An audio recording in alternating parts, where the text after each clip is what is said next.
개신교 그렇게 믿고 싶으면 그냥 내 나라에서 꺼지라고 해서 어디로 갔다? 북아메리카 대륙. 왜 하필 북미 대륙으로 갔을까? 왜 북미 대륙으로 갔는지를 알려면 우리는 대항해 시대를 알아야 된다 이 말이야.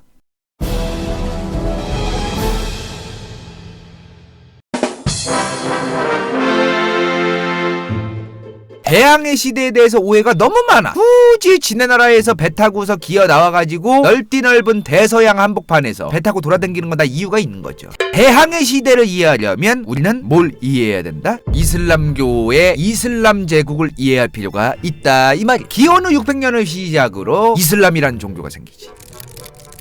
근데 이 양반이 무함마드가 죽고 나서 이슬람이라고 하는 그 종교의 제국이 어마무시하게 영토가 확장됩니다. 중동 아랍 지역은 뭐 거의 다 먹었고 여기 북아프리카 지역도 거의 다 뭐 싹둑 썰어 먹었어. 포르투갈이랑 스페인 있는 지역까지. 이 당시의 지중해의 무역과 상업을 이슬람이 다 해먹었다 이 말이야. 당연히 그럴 수밖에 없지. 다 먹었는데 영토를. 아니 뭐 여기도 있고 뭐 여기도 있고 뭐 많고 무역할 때 많은데 자기네들끼리도 무역하고 그럴 텐데 뭘 얘네가 무역을 다 독점을 하느냐? 중세시대까지 유럽의 무역에 아주 인기 많은 아이템이 뭐예요? 중국 물건이지. 메이드 인 차이나. 인도 물건과 중국 제품이 어마무시한 인기가 있었어요. 근데 그 당시에 이 중국과 인도에서 무역을 해서 가져오려면 어디를 통과해야 돼? 중동 아랍을 통해야 된다 이 말이야. 그러다 보니까 이슬람 상인들이 이제 자기들끼리 다 해먹었다 이 말이지. 아니 얘네 이슬람 애들이 다 팔아먹는데 우리는 이제 뭐 해먹고 사냐? 근데 그 중에 특히나 후달리던 국가가 있었다. 어디다? 포르투갈이다 이 말이야.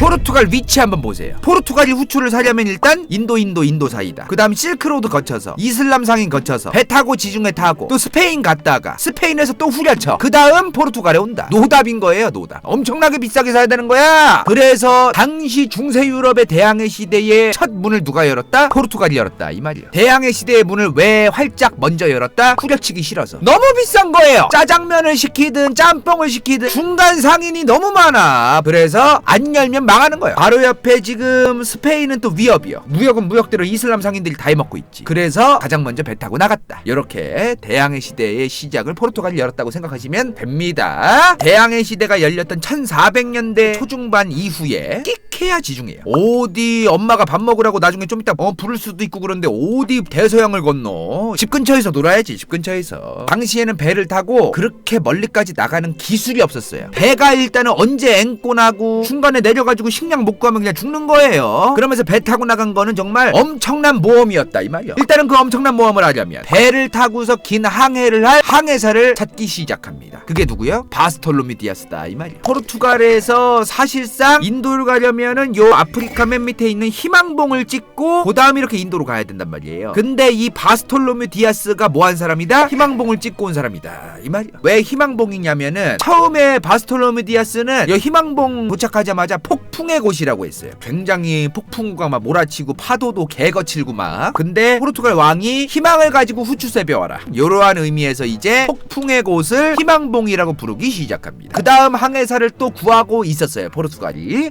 다음 항해사를 누구를 쓸까? 어떤 애를 써야 아싸리 인도까지 다 찍고 다이렉트로 갔다 올 수 있을까? 근데 사기꾼이 나타납니다.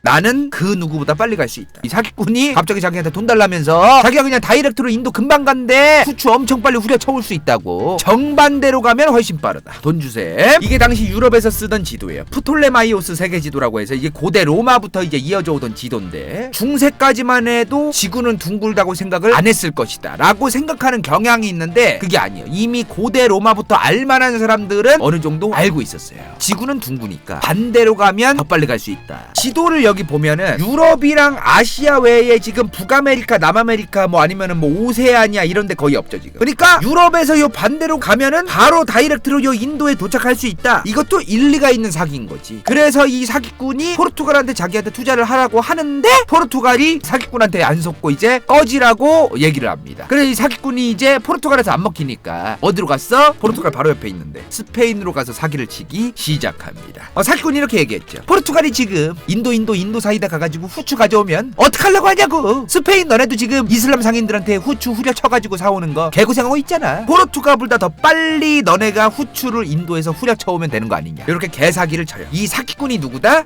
콜럼버스다 이 말이야. 사람들이 이제 이 콜럼버스에 대해서 너무 그 과장이 심해요. 뭐 신대륙을 발견해서 그 항로로서 나중에 뭐 가치는 있지만 이 양반이 뭐 그렇다고 해서 엄청나게 막 선한 영향력을 끼치고 막 그랬던 사람은 아니에요. 사기를 오지게 쳤던 사람이지. 콜럼버스는 당시에도 지구가 둥글고 지구가 둥글대. 여기 스페인이 있고 여기 포르투갈이 있어. 근데 인도가 여기 있단 말이야. 근데 여기 아무것도 없대. 그럼 여기 둥그니까 여기로 가면은 인도가 바로 다이렉트죠. 북아메리카 대륙과 남아메리카 대륙이 있다는 거를 전혀 생각 안 하고 있었거든 그때 유럽 사람들은. 이 지구에는 유럽과 아프리카와 아시아만 있다. 요 생각을 하고 있었으니까 반대로 가면 된다고 생각을 한 거죠. 그렇게 이 사기꾼이었던 콜럼버스의 말에 현혹된 스페인이 돈 오지게 매겨가지고 이제 빨리 후추 후려쳐오라고 콜럼버스에게 항의를 시키기 시작합니다. 근데 여기서 문제가 생긴 거야. 갔더니 이게 있는 거야.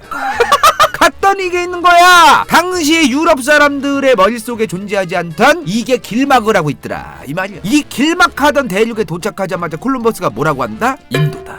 인도라는 거야. 갑자기 뭘 증거로? 아 몰랑 그냥 인도야. 여긴 인도야. 그럼 여기 사는 사람들은 뭐다? 인디언 인디오다 이 말이야. 스페인에서 콜럼버스한테 이제 스페인 정부 입장에서는 돈 뿌려서 후추 구하라고 보냈더만 말로만 인도 씨부리기만 하고 후추는 개털 구하지 못합니다. 왜? 인도가 아니니까. 근데 콜럼버스가 여기서 개삽질하고 있을 사이 포르투갈은 바스코 다가마를 보내서 레알 인도를 찍고 옵니다. 콜럼버스가 중미 지역에서 인도라고 개소리하는 동안에 바스코 다가마는 리얼로 찍고 온 거예요. 리얼로 찍고 와서 막 후추 막 몇 상자 막 몇 박스째 갖고 오고. 와 애들아 막 인도에 막 코끼리가 타고 댕겨 사람들이. 어이구 인도 같더만 시상에 카레를 세상에 그냥 손으로 막 먹고 숟가락을 안 써. 그런 곳이 인도야 그러면서 막 썰 졸라 풀고 있는데 개뻥카를 치면서 여기 계속 인도라고. 콜럼버스는 스페인 본국에서 결국에는 콜럼버스가 사기꾼 취급을 받고 말년이 좀 상당히 불쌍하게 죽어요. 매독 걸려서 죽습니다. 우리도 포르투갈처럼 후추랑 금체지를 가자는. 이러한 상황에서 수많은 유럽 국가들이 포르투갈과 스페인을 뒤따라서 배 타고 기어나간 게 뭐다? 대항해 시대다 이 말이야. 포르투갈과 스페인이 지금 후추를 가져올 수 있는 항로를 개척해서 금괴도 어마무시하게 만약에 가져온다면 나머지 유럽 국가들의 입장에서는 어떻게 되는 거예요? 위협이 되겠죠. 친구가 아니거든. 국제정치는 통수다. 근데 어찌됐든 그 콜럼버스가 뻥카를 치면서 갔던 그 항로들은 그래도 쓸만했던 거지. 콜럼버스가 4번을 왔다 갔다 하거든요. 콜럼버스의 1, 2, 3, 4차 항해도를 통해서 수많은 유럽 국가들이 인도만 계속 후추만 바라보고 있을 게 아니다. 중남미라던가 북미 지역에도 뭐 금괴가 나올 수도 있고 은덩어리가 나올 수도 있고 뭐가 나올지 모르는 거 아니냐. 후추라던가 요런 거를 떠나서 제3의 식민지 미국이랑 지금의 북미 대륙 남미 대륙을 식민지 개척 시도가 어마무시하게 유행하기 시작합니다. 근데 문제가 뭐냐면 남미는 그럭저럭 식민지하기에 괜찮은 상황이 많았어요. 날씨가 어때? 적도에 가깝죠. 뜨겁고 습하고 또 사탕수수, 플랜테이션 농업 뭘 키우든 간에 잘 크는 거예요. 근데 북미는 개털 아무것도 없어. 갔더니 땅도 막 겨울에 막 꽁꽁 얼어있고 막 사계절이 너무 뚜렷한 거야. 여기에 북미랑 남미 대륙의 식민지 만들려고 갔던 인간들이 다 어디 사람들이에요? 여기 사람들이지. 지중해성 기후다 이 말이야. 북미는 사계절이 뚜렷해요. 근데 지중해성 기후는 어때요? 겨울에 덜 춥고 여름에 덜 덥고 시원하고 굉장히 온난하고 이런 지중해성 기후에서 평생 4대째 5대째 살던 양반들이 여기 가면 어떡해?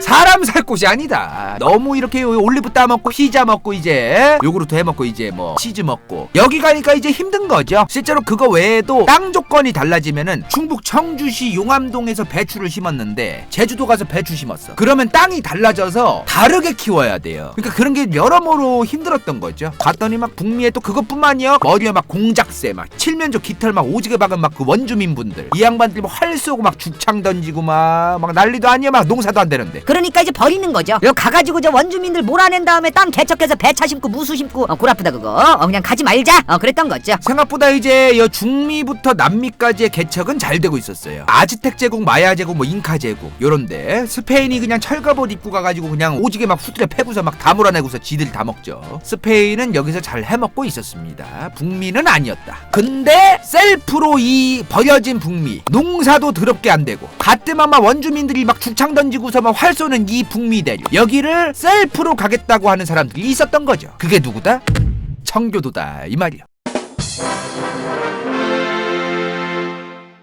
아, 그거 아세요? 우리가 이제 아메리카 대륙을 발견한 콜럼버스, 이 콜럼버스가 여기를 처음에 인도라고 생각을 했기 때문에 여기 살던 원주민들을 인디오라고 부르는 거잖아요. 인디언이라고 쓰는 건 잘못된 거다. 네이티브 아메리칸이라고 해야 된다. 인디언과 인디오는 굉장히 인종차별적이고 인권 탄압적인 단어다.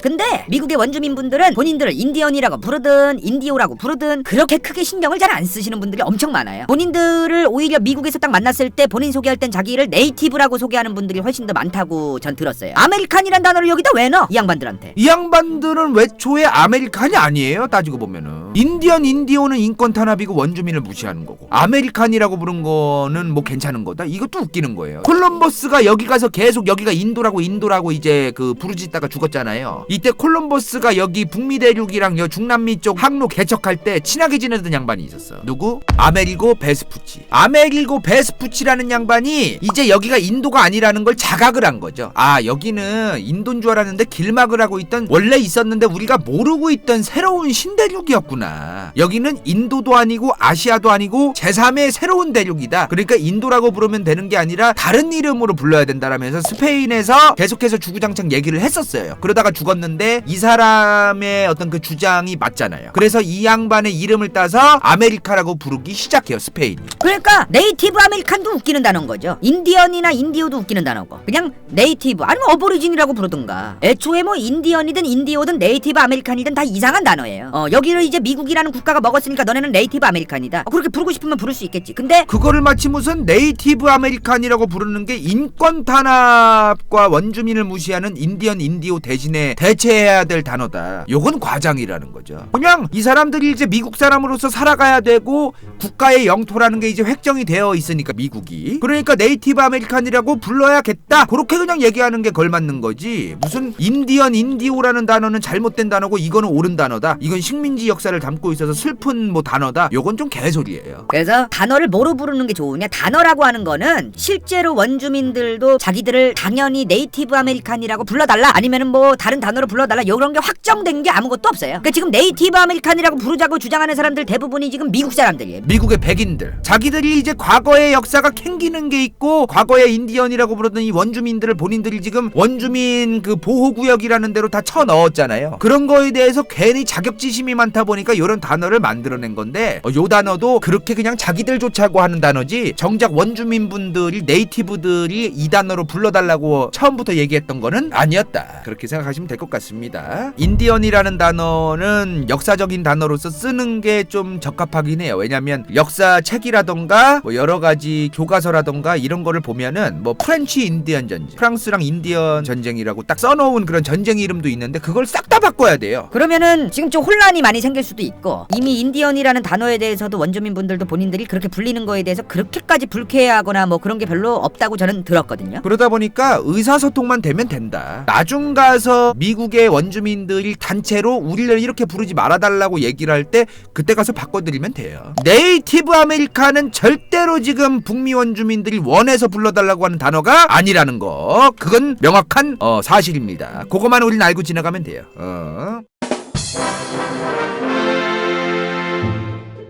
여기를 셀프로 가겠다고 하는 사람들이 있었던 거죠. 그게 누구다? 청교도다 이 말이야. 청교도 누구예요? 영국 성공회가 생기면서 신앙의 자유를 위해서 영국 정부에서 버림받은, 또 본인들의 신앙의 자유를 위했던 청교도다 이 말이야. 왜 갔겠어요? 많고 많은 데서 아무도 안 가잖아. 여기를 갈 데가 여기밖에 없는 거야. 이 양반들, 민간인들, 그냥 종교 믿던 양반들이 어딜 가? 여긴 지금 스페인이랑 막 그런 애들이 막 먹고 있어. 여긴 벼잖아. 벼쓰니까 가는겨. 다른 나라들이 줘도 안 갔던 그 북미로 청교도들이 본인들의 신앙의 자유를 위해 떠나기 시작합니다. 무려 6,600km. 영국에서 여기 미국 뉴욕까지 다이렉트로 가도 6,600km입니다. 엄청난 거야 진짜. 요즘처럼 막 배가 막 모다가 달려가지고 휘발유 막 들어 눕고 막 디젤 막 꼬라 박으면 막 가고 그런 게 아니야. 노져서 막 엄청나게 고생해서 간 거죠. 돛 달고 막 바람 오지게 이용하고 그 막 그러면서 개고생하면서 간 거예요. 중간에 막 열어 죽었어. 식량이 어디서 가는 길에 뭐 냉장고도 없는데 그냥 낚시해가지고 이제 광어 이제 회쳐서 먹고 이제 매운탕 먹고. 6,600km 달리는 동안 여기에 괴혈병 안 걸리려면 비타민 C를 먹어줘야 되는데 뭐가 있어? 여기는 뭐 몇 달 걸려? 2달 걸려 2달. 배 타고 망망대해에서 2달 간다고 생각해봐 얘들아. 어마무시한 거죠 진짜. 근데 청교도들이 일단 가서 여기 바로 도착하자마자 땅을 바로 밟은 건 아니에요. 왜냐면 이제 아까 말한 것처럼 인디언 주민분들이 막 졸라 막 활 쏘고 막 죽창 던지고 막 그러니까 유럽 사람들 오면 막 저항하고 막 그런 게 심했기 때문에 살짝 간을 봐요. 야야 원주민 없냐? 저 해안가 좀 망원경 좀 봐봐라 야. 올라가봐 살짝 간 좀 봐봐. 야 작은 배 타고서 한번 갔다가 와봐. 요 배 끌고서 몰래 이제 갔다 오고 사부작사부작 이제 좀 간 보고 이제 그랬던 거죠. 원주민분들 여기 있고. 이거 재밌는 사실이 있는데 갔더니 이제 배가 오지게 고픈 거야. 그래서 그 원주민들이 그 숨겨놨던 여기 이제 무덤 같은 게 있었나 봐요. 그 무덤을 파헤치니까 이제 옥수수가 오지게 많더래. 그래서 원주민들이 자기들 먹으려고 이제 겨우내 먹으려고 묻어놨던 그 강냉이 막 세벼서 먹어. 이 청교도들이 가자마자 10계명 어김. 아무튼 그렇게 간 보다가 이제 드디어 1620년 플리머스 해안에 도착합니다. 플리머스 해안이 지금의 매사추세츠가 있는데요. 1620년에 도착했다 그래서 기념 돌 찍어다가 커터칼로 이제 조져다가 새겨 넘겨. 그때 이제 그 북미 대륙에 여기 도착한 청교도들은 국적이 어디예요? 영국인이지. 영국인이죠. 미국인이란 존재는 존재하지가 않는 거야 이때까지. 미국인이란 건 머릿속에서 지워버리세요 아예. 이 북미 대륙에 발을 밟은 이 청교도들, 이 사람들을 미국 역사학계에서 뭐라고 부른다? 필그림 파더스, 순례자의 아버지다. 우리 미국인들의 조상들이 이러한 개신교를 믿는 사람이 많잖아요 미국에. 그러면서 이제 정치적으로 또 써먹는 거지. 우리 미국인들의 조상은 이러한 신실한 신앙의 마음을 가지고 순례를 하기 위해, 정말 본인들의 종교를 지키기 위해 저 영국이라는 거지 같은 나라에서 쫓겨나서 이 북미 대륙까지 개고생하면서 건너온 순례자들이다. 이렇게 이제 좀 이름을 붙인 거예요. 필그림 파더스라고. 어찌됐든 그 종교 같은 게 이제 굉장히 좀 중요하니까 미국 같은 데는. 아 여기서 왜 필그림 마더스는 안 되고 파더스만 되느냐? 이런 것도 좀 고민일 수 있지. 우리가 보통 이제 아버지, 하나님 아버지 드립을 왜 이제 그 교회 다니는 분들이라던가 이제 뭔가 그 역사서 같은 거 보면은 아버지, 남자 좀 이런 거 있잖아요. 옛날에는 모든 생명의 근원을 아버지라고 생각했어요. 남자가 있잖아요. 그럼 남자의 생명의 씨앗, 정자가 여자의 뱃속에 들어가야만 애가 생기고 생명이 탄생하는 거니까 결국에는 이 남자가 시작이다. 여자는 그냥 이 남자가 없이는 여자는 애를 만들 수도 없고 이 남자의 생명의 씨앗을 받아서 보관을 하고 키워내야만 애가 생긴다. 이렇게 본 거예요. 인식이 그랬던 거지 옛날에는. 아무튼 간에 그렇게 봤기 때문에 파더스, 파더, 남자, 아버지 뭐 이런 단어를 많이 붙이는 거예요. 옛날 역사 같은 거 보면은 그런 단어들이 그런 의미에서 나오는 거예요.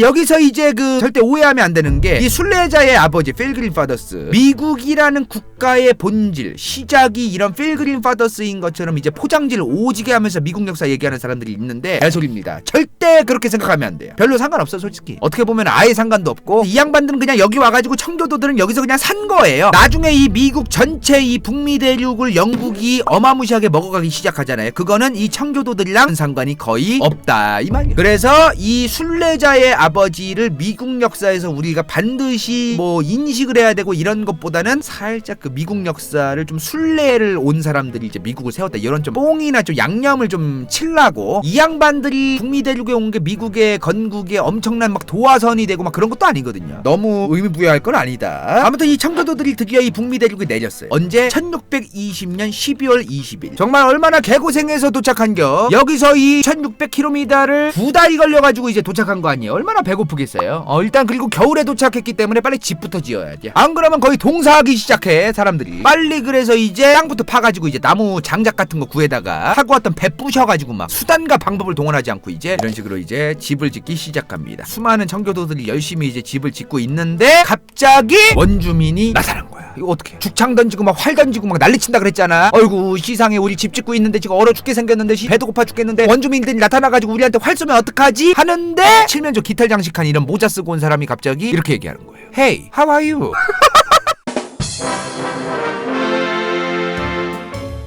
칠면조 깃털 장식한 이런 모자 쓰고 온 사람이 갑자기 이렇게 얘기하는 거예요. 너무나 깜짝 놀라게. Hey, how are you? 갑자기 영어를 하는 거야 원주민이. 아니 저 어떻게 이럴 수가 있는가? 저 양반이 어떻게 우리한테 지금 영어로 말을 걸지? 콜럼버스가 인도라고 뻥카 친 것 때문에 인디언이라고 불리기 시작했던 그 북미 대륙의 원주민들이 영어를 쓰는 거야. 영어를 쓸 줄 아는 원주민이 딱 한 명 있더라 이 말이야. 이 영어 쓸 줄 아는 원주민이 막 청교도들을 막 강냉이 막 자기들 겨울 동안 먹으려고 막 흙 속에 묻어둔 거 막 꺼내서 주고 막 도와주는 거야. 얼마나 착해. 원래는 들은 바로는 청교도들도 각오를 했어요. 가면 이제 된다 우리 진짜. 가면은 막 죽창 쏘고 막 활 쏘고 막 난리도 아니라더라. 진짜 우리 조심해야 된다고 갔는데 이 양반이 영어 쓰면서 굉장히 친절하게 대해주고 막 강냉이도 막 캐다가 주고 막 그러는 거야. 이게 이유가 있었어. 청교도들이 이 북미 대륙에 도착하기 몇 년 전에 영국 정부가 미리 정부 차원에서 북미 대륙에 군인들을 태우고 가요. 원주민 5명을 납치를 해갑니다. 왜냐면 당시에 이제 북미 대륙 막 여기도 뭐 있을지 모른다고 막 그 식민지 개척해야 된다 막 이런 거를 준비하고 있었잖아요. 수많은 유럽 국가들이. 그러니까 가가지고 인디언들 이제 원주민들하고 소통하고 대화하고 이제 그러려면 통역사가 필요한 거야. 뭔가 의사소통이 돼야 그 원주민들하고도 마찰 없이 이제 뭐 대화가 있다 쇼부가 돼야 될 거 아니에요. 그러다 보니까 이제 그렇게 됐던 거죠. 여기서 이제 5명 영어 다 가르친 다음에 다시 간 거야. 가자마자 5명 쏜살같이 튀면서 사방에서 활이랑 죽창 오지게 날라와가지고 다 죽습니다. 납치당했던 5명 중 1명이 헤이 하와이유를 청교도들한테 했던 거지. 아니 근데 여기서 또 이해가 안 되는 게 있어요. 아니 그렇게 납치를 당했던 사람이 왜 잘해줬느냐 아는 거야. 뭘 얘네 건들면 우리 진짜 뗀다. 내가 납치당해가지고 영국이라는 데를 시상에 내가 갔다 왔는데 어이구 총이고 뭐고 뭐 쇳덩이로 뭐를 건물을 만들고 시상에 어휴 어마무시야 요런 게 있었던 거죠. 백인들은 영국인들은 넘사벽의 국력과 군사력을 가지고 있는 애들이니까 건들면 삿댄다. 그래서 이 양반은 이제 백인들이 다 왔잖아요. 얘네 함부로 건들면 진짜 우리를 완전히 다 그냥 굴삭기로 밀어버리듯이 밀어버릴 수도 있으니까 함부로 건들지 말고 좀 좋게 사부작 지내보면 좋을 것 같다 라고 생각을 했던 거예요. 이 영어 쓸 줄 아는 원주민이. 그래서 헤이 하와이 하면서 이제 강냉이 땅 파가지고 주고 이제 그랬던 거지. 영국물 먹은 이제 원주민이잖아. 그래서 이제 초반엔 잘 지냈어요. 강냉이 이제 옥수수 농사 짓는 방법도 알려주고. 옥수수 농사를 여기서 짓는 방식이랑 여기서 짓는 방식이 다르단 말이에요. 땅이 달라지면 조금씩 달라요. 이렇게 이제 원주민들이랑 청교도들 필그림 파더스들하고 이제 굉장히 가까워집니다. 이제 같이 칠면조 싸죽여가지고 이제 구워 먹고 이제 활 쏠 필요가 있냐? 총 쏘면 된다 그러면서 이제 총 쏴가지고 칠면조 이제 야생 칠면조 조져가지고 다 같이 이제 통으로 구워 먹고 그러면서 잘 지내요. 칠면조라는 새가 유럽에는 없는 새래요. 원래는 이 북미 지역에 사는 토종 새래요. 이 양반들도 태어나서 칠면조를 안 먹어본 거지 없으니까. 뭐하러 저걸 활로 쏘냐 시상에 그냥 빵하고 쏴가지고 죽이면 되지. 그래가지고 이제 이렇게 추수감사절 때 먹는 것처럼 이제 조져가지고 이제 이렇게 필그림 파더스들 청교도들이랑 원주민들하고 잘 지내면서 한 해 농사 한가위 풍성한 한가위 만들어주셔서 올 한 해 농사 잘 짓게 해주셔서 너무나 감사합니다 신님 하면서 기독교인들이 기도하면서 한 게 뭐다? 땡스 기빙데이다 이 말이야. 이 추수감사절이 단순하게 올 한 해 농사 짓게 해주셔서 감사합니다가 아니에요. 원주민들과 함께 칠면조도 요리해 먹고 그러잖아요. 원주민들 조지 워싱턴이 다 총으로 쏴 죽이면서 이제 서부 중부로 꺼지라고 했던 거는 다 생략하고 그런 거를 희석시키기 위한 의미가 담겨 있는 게 바로 이 추수감사절에 칠면조 먹는 그런 문화다 이 말이야. 아무튼 청교도들 이 양반들은 이제 생판 모르는 이제 외국 갔는데 영어 할 줄 아는 사람 만나가지고 이제 넘나 이제 좋은 그런 삶을 지냈다는 거죠. 지금부터 이러한 청교도들과 원주민들의 사이좋은 모습 같이 칠면조 구워 먹고 이런 미담과 보기 좋은 풍경은 싹 다 잊어버리세요. 싹 다.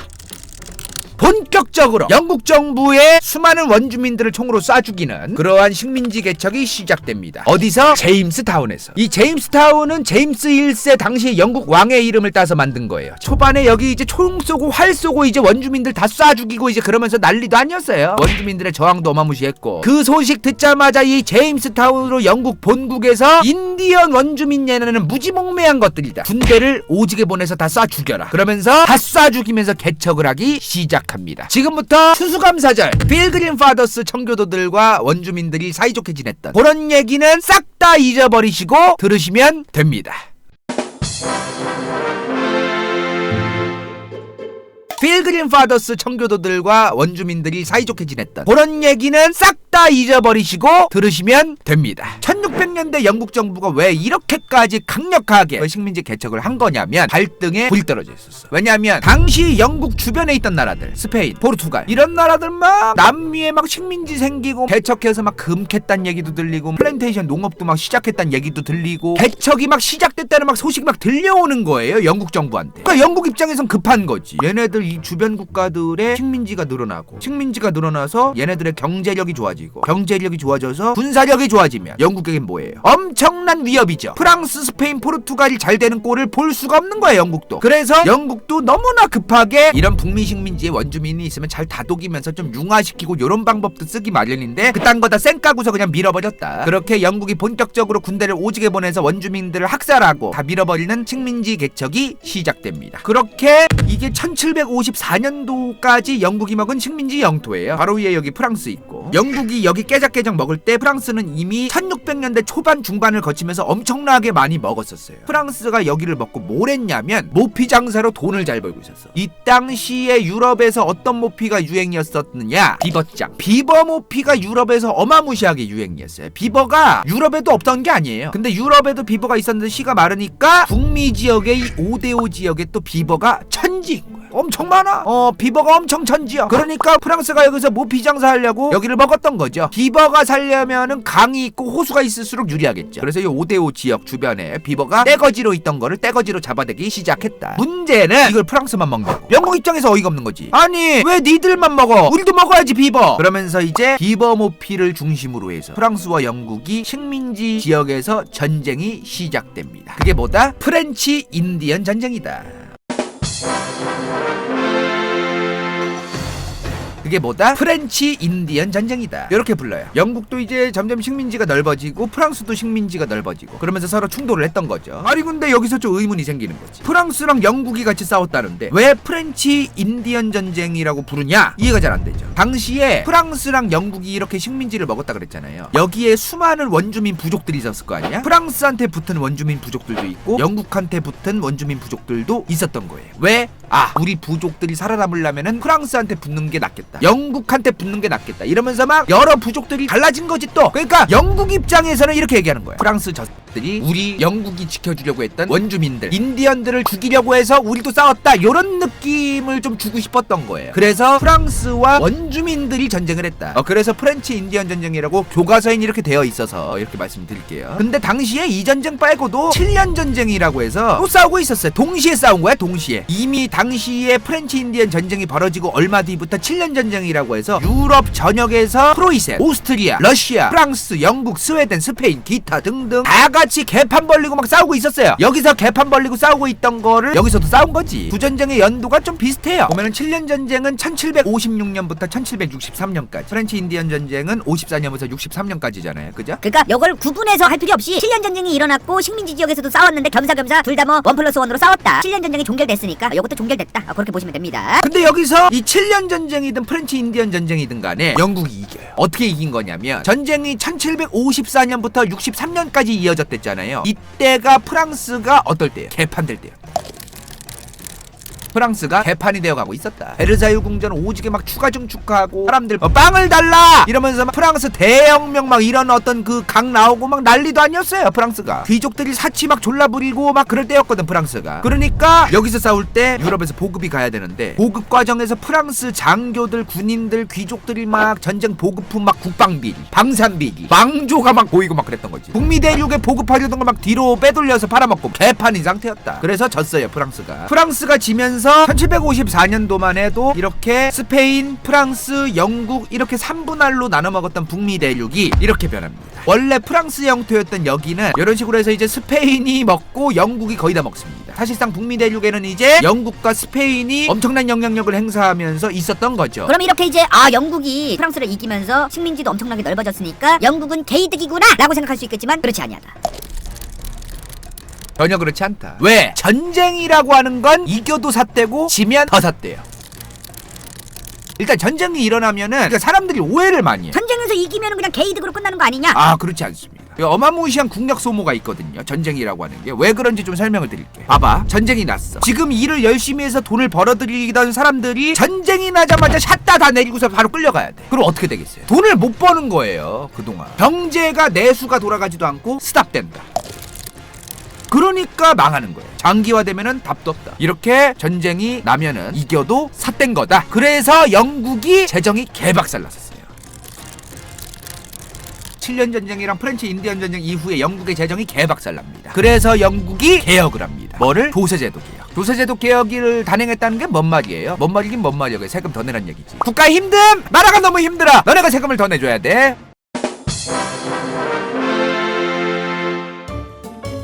조세제도 개혁을 단행했다는 게 뭔 말이에요? 뭔 말이긴 뭔 말이야. 세금 더 내란 얘기지. 전쟁 때문에 국가 재정이 파탄난 거를 국민들한테 세금으로 퉁치려고 하기 시작합니다. 문제가 있었어요. 근데 문제는 당시에 여기서만 걷든가 하면 됐었는데 식민지 지역 사람들한테도 세금을 오지게 많이 내라고 했다는 거.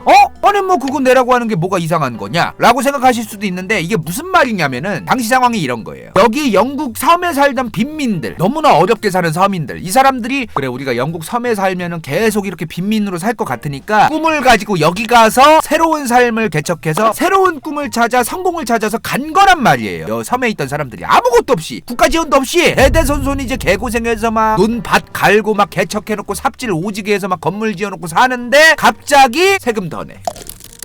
이러니까 어이가 없는 거예요. 이럴 때 나오는 멘트가 있지. 이럴 때 나오는 대한민국의 우리 아버님들이 좋아하시는 멘트 있죠. 나라가 해준 게 뭐가 있냐. 요 멘트가 나올 수밖에 없는 거야. 일단은 처음에 요거부터 걷어요. 조세제도 개혁을 통해서 영국이 이 두 가지 법을 만들어서 세금을 빨아먹기 시작합니다. 이 인지세법은 어려울 거 없어요. 종이 있잖아요. 종이. 왔다 갔다 하는 종이. 사람들이 자주 이용하는 물건의 세금을 붙여버리는 거예요.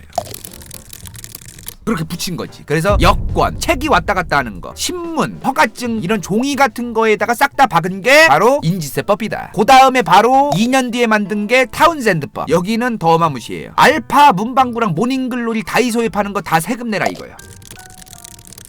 여기다가 다 부과를 시켜버려요. 그 종이 쪼가리만으로는 안 됐던 거지. 영국이 생각할 때. 북미 식민지 지역 사람들의 입장에서는 너네가 우리한테 해준 게 뭐가 있다고 이렇게 세금을 갑자기 쳐올려? 이러면서 반발심이 어마무시했겠죠. 예전에 박근혜 정부 때 담뱃값 올릴 때만 해도 올리기 1, 2년 전부터 계속 뉴스에서 막 정부가 발표하면서 국민 건강에 너무나 안 좋습니다. 흡연자로 인해서 비흡연자들의 피해 사례가 너무나 많습니다. 요런 여론을 졸라 도배를 해서 그러다가 이제 2014년도인가 15년도에 딱 올렸죠. 2,000원이나.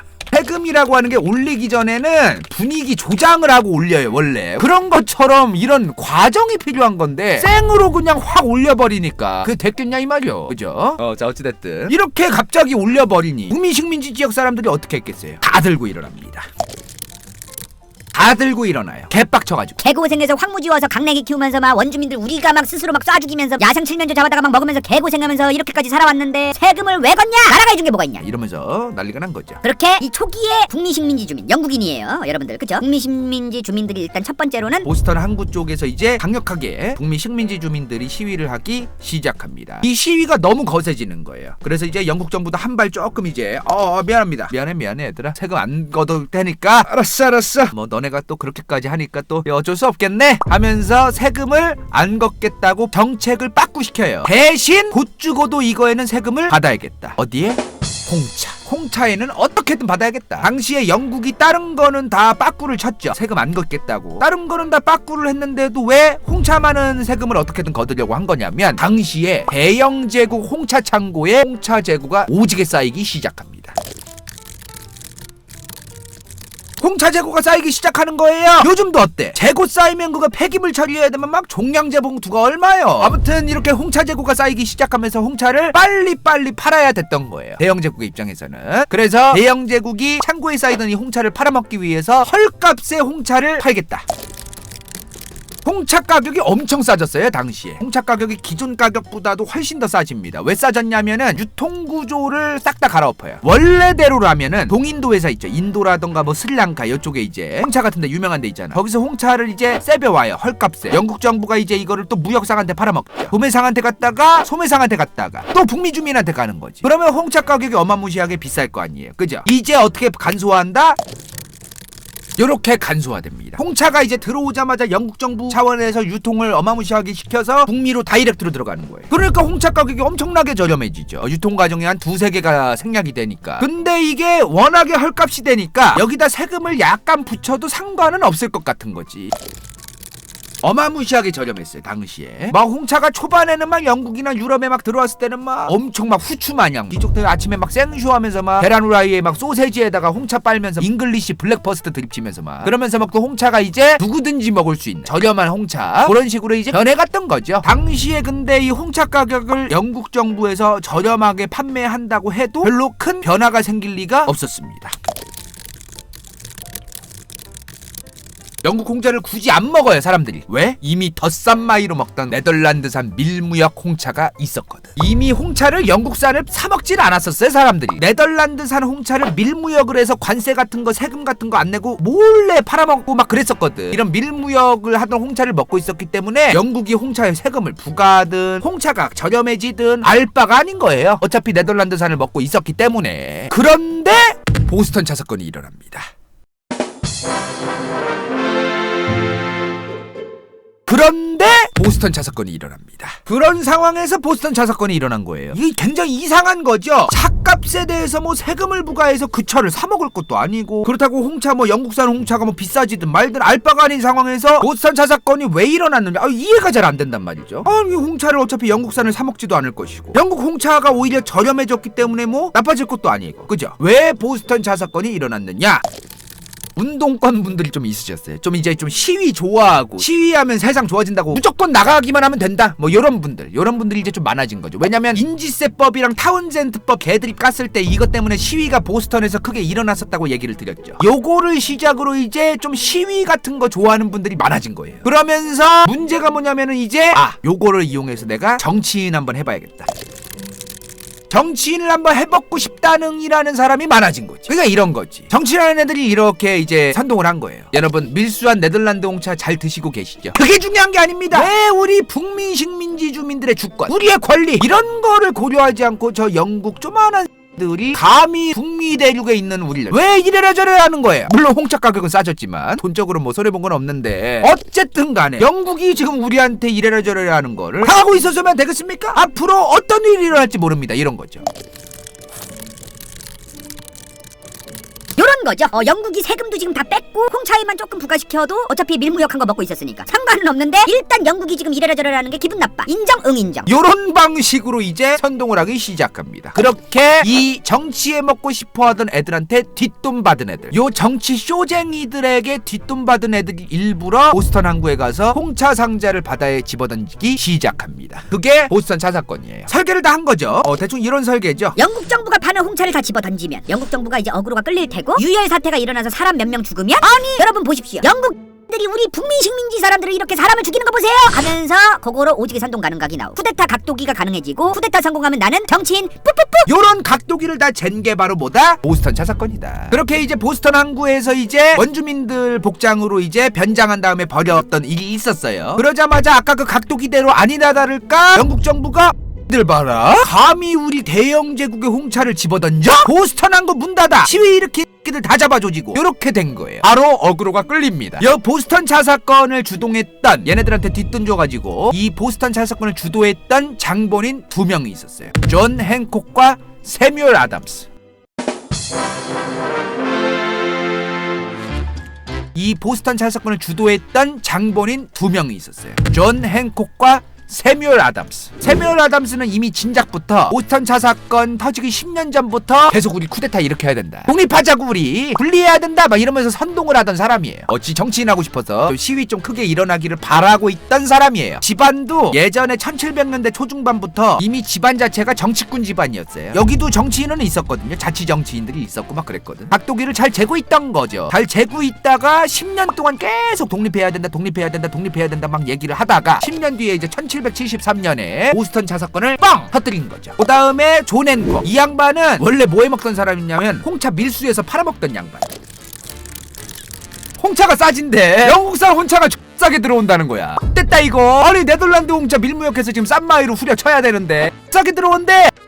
이거 빨리 갈라줘야겠다. 자, 그렇게 예전부터 정치에 먹고 싶던 정치꾼 세뮤얼 아담스, 그리고 네덜란드산 홍차 밀무역해서 팔아먹어야 되는데 영국산 홍차 졸라 싸게 들어온다고 해서 자기 사업 말아먹을까봐 후달렸던 존 행콕, 요 두 사람의 주축으로 보스턴 차 사건이 일어났던 거죠. 이 존 행콕, 이 홍차 밀수업자 있잖아요. 이 양반이 미국 독립선언서에 최초 서명한 사람이에요. 그렇게 보면은 미국의 건국의 아버지들이 어떤 사람들이 포함이 되어 있었겠구나, 조금 각이 보이죠. 어쨌든 요 각도기대로 이제 영국 정부는 이제 식민지 주민들을 압박하고 보스턴 항구도 막아버리고 수출입도 막아버리고 북미 식민지의 의회도 해산시키고 영국 군대도 이제 더 보내기 시작합니다. 이제 어그로 끌렸을 때 이제 유혈 사태로 식민지 주민들 몇 명만 딱 죽어주면 이제 선동각이 딱 나오는 부분이었잖아, 그지? 그거대로 영국 정부가 오지게 잘해주기 시작합니다. 요 당시에 또 북미 식민지에서 유행하던 책이 있었어요. 그 책이 뭐다? 토머스 페인이 쓴 상식이라는 이 책 때문에 더더욱 강력하게 북미 식민지 지역에 살던 영국인들이 갈라서야겠다, 요런 생각을 하기 시작합니다. 토머스 페인이 쓴 커먼센스, 상식이라는 책은 대략 이런 내용이에요. 영국이, 여기도 영국의 영토고 요 북미 식민지 지역도 영국의 영토로 되었었잖아요, 당시에. 근데 이런 거지, 북미 대륙을 지배하고 있는 우리들, 이 조만한 이 영국 애들이 우리를 지배하고 있다는 게 상식적으로 말이 안 되지 않냐. 우리는 상식적으로 당연히 독립해야 된다.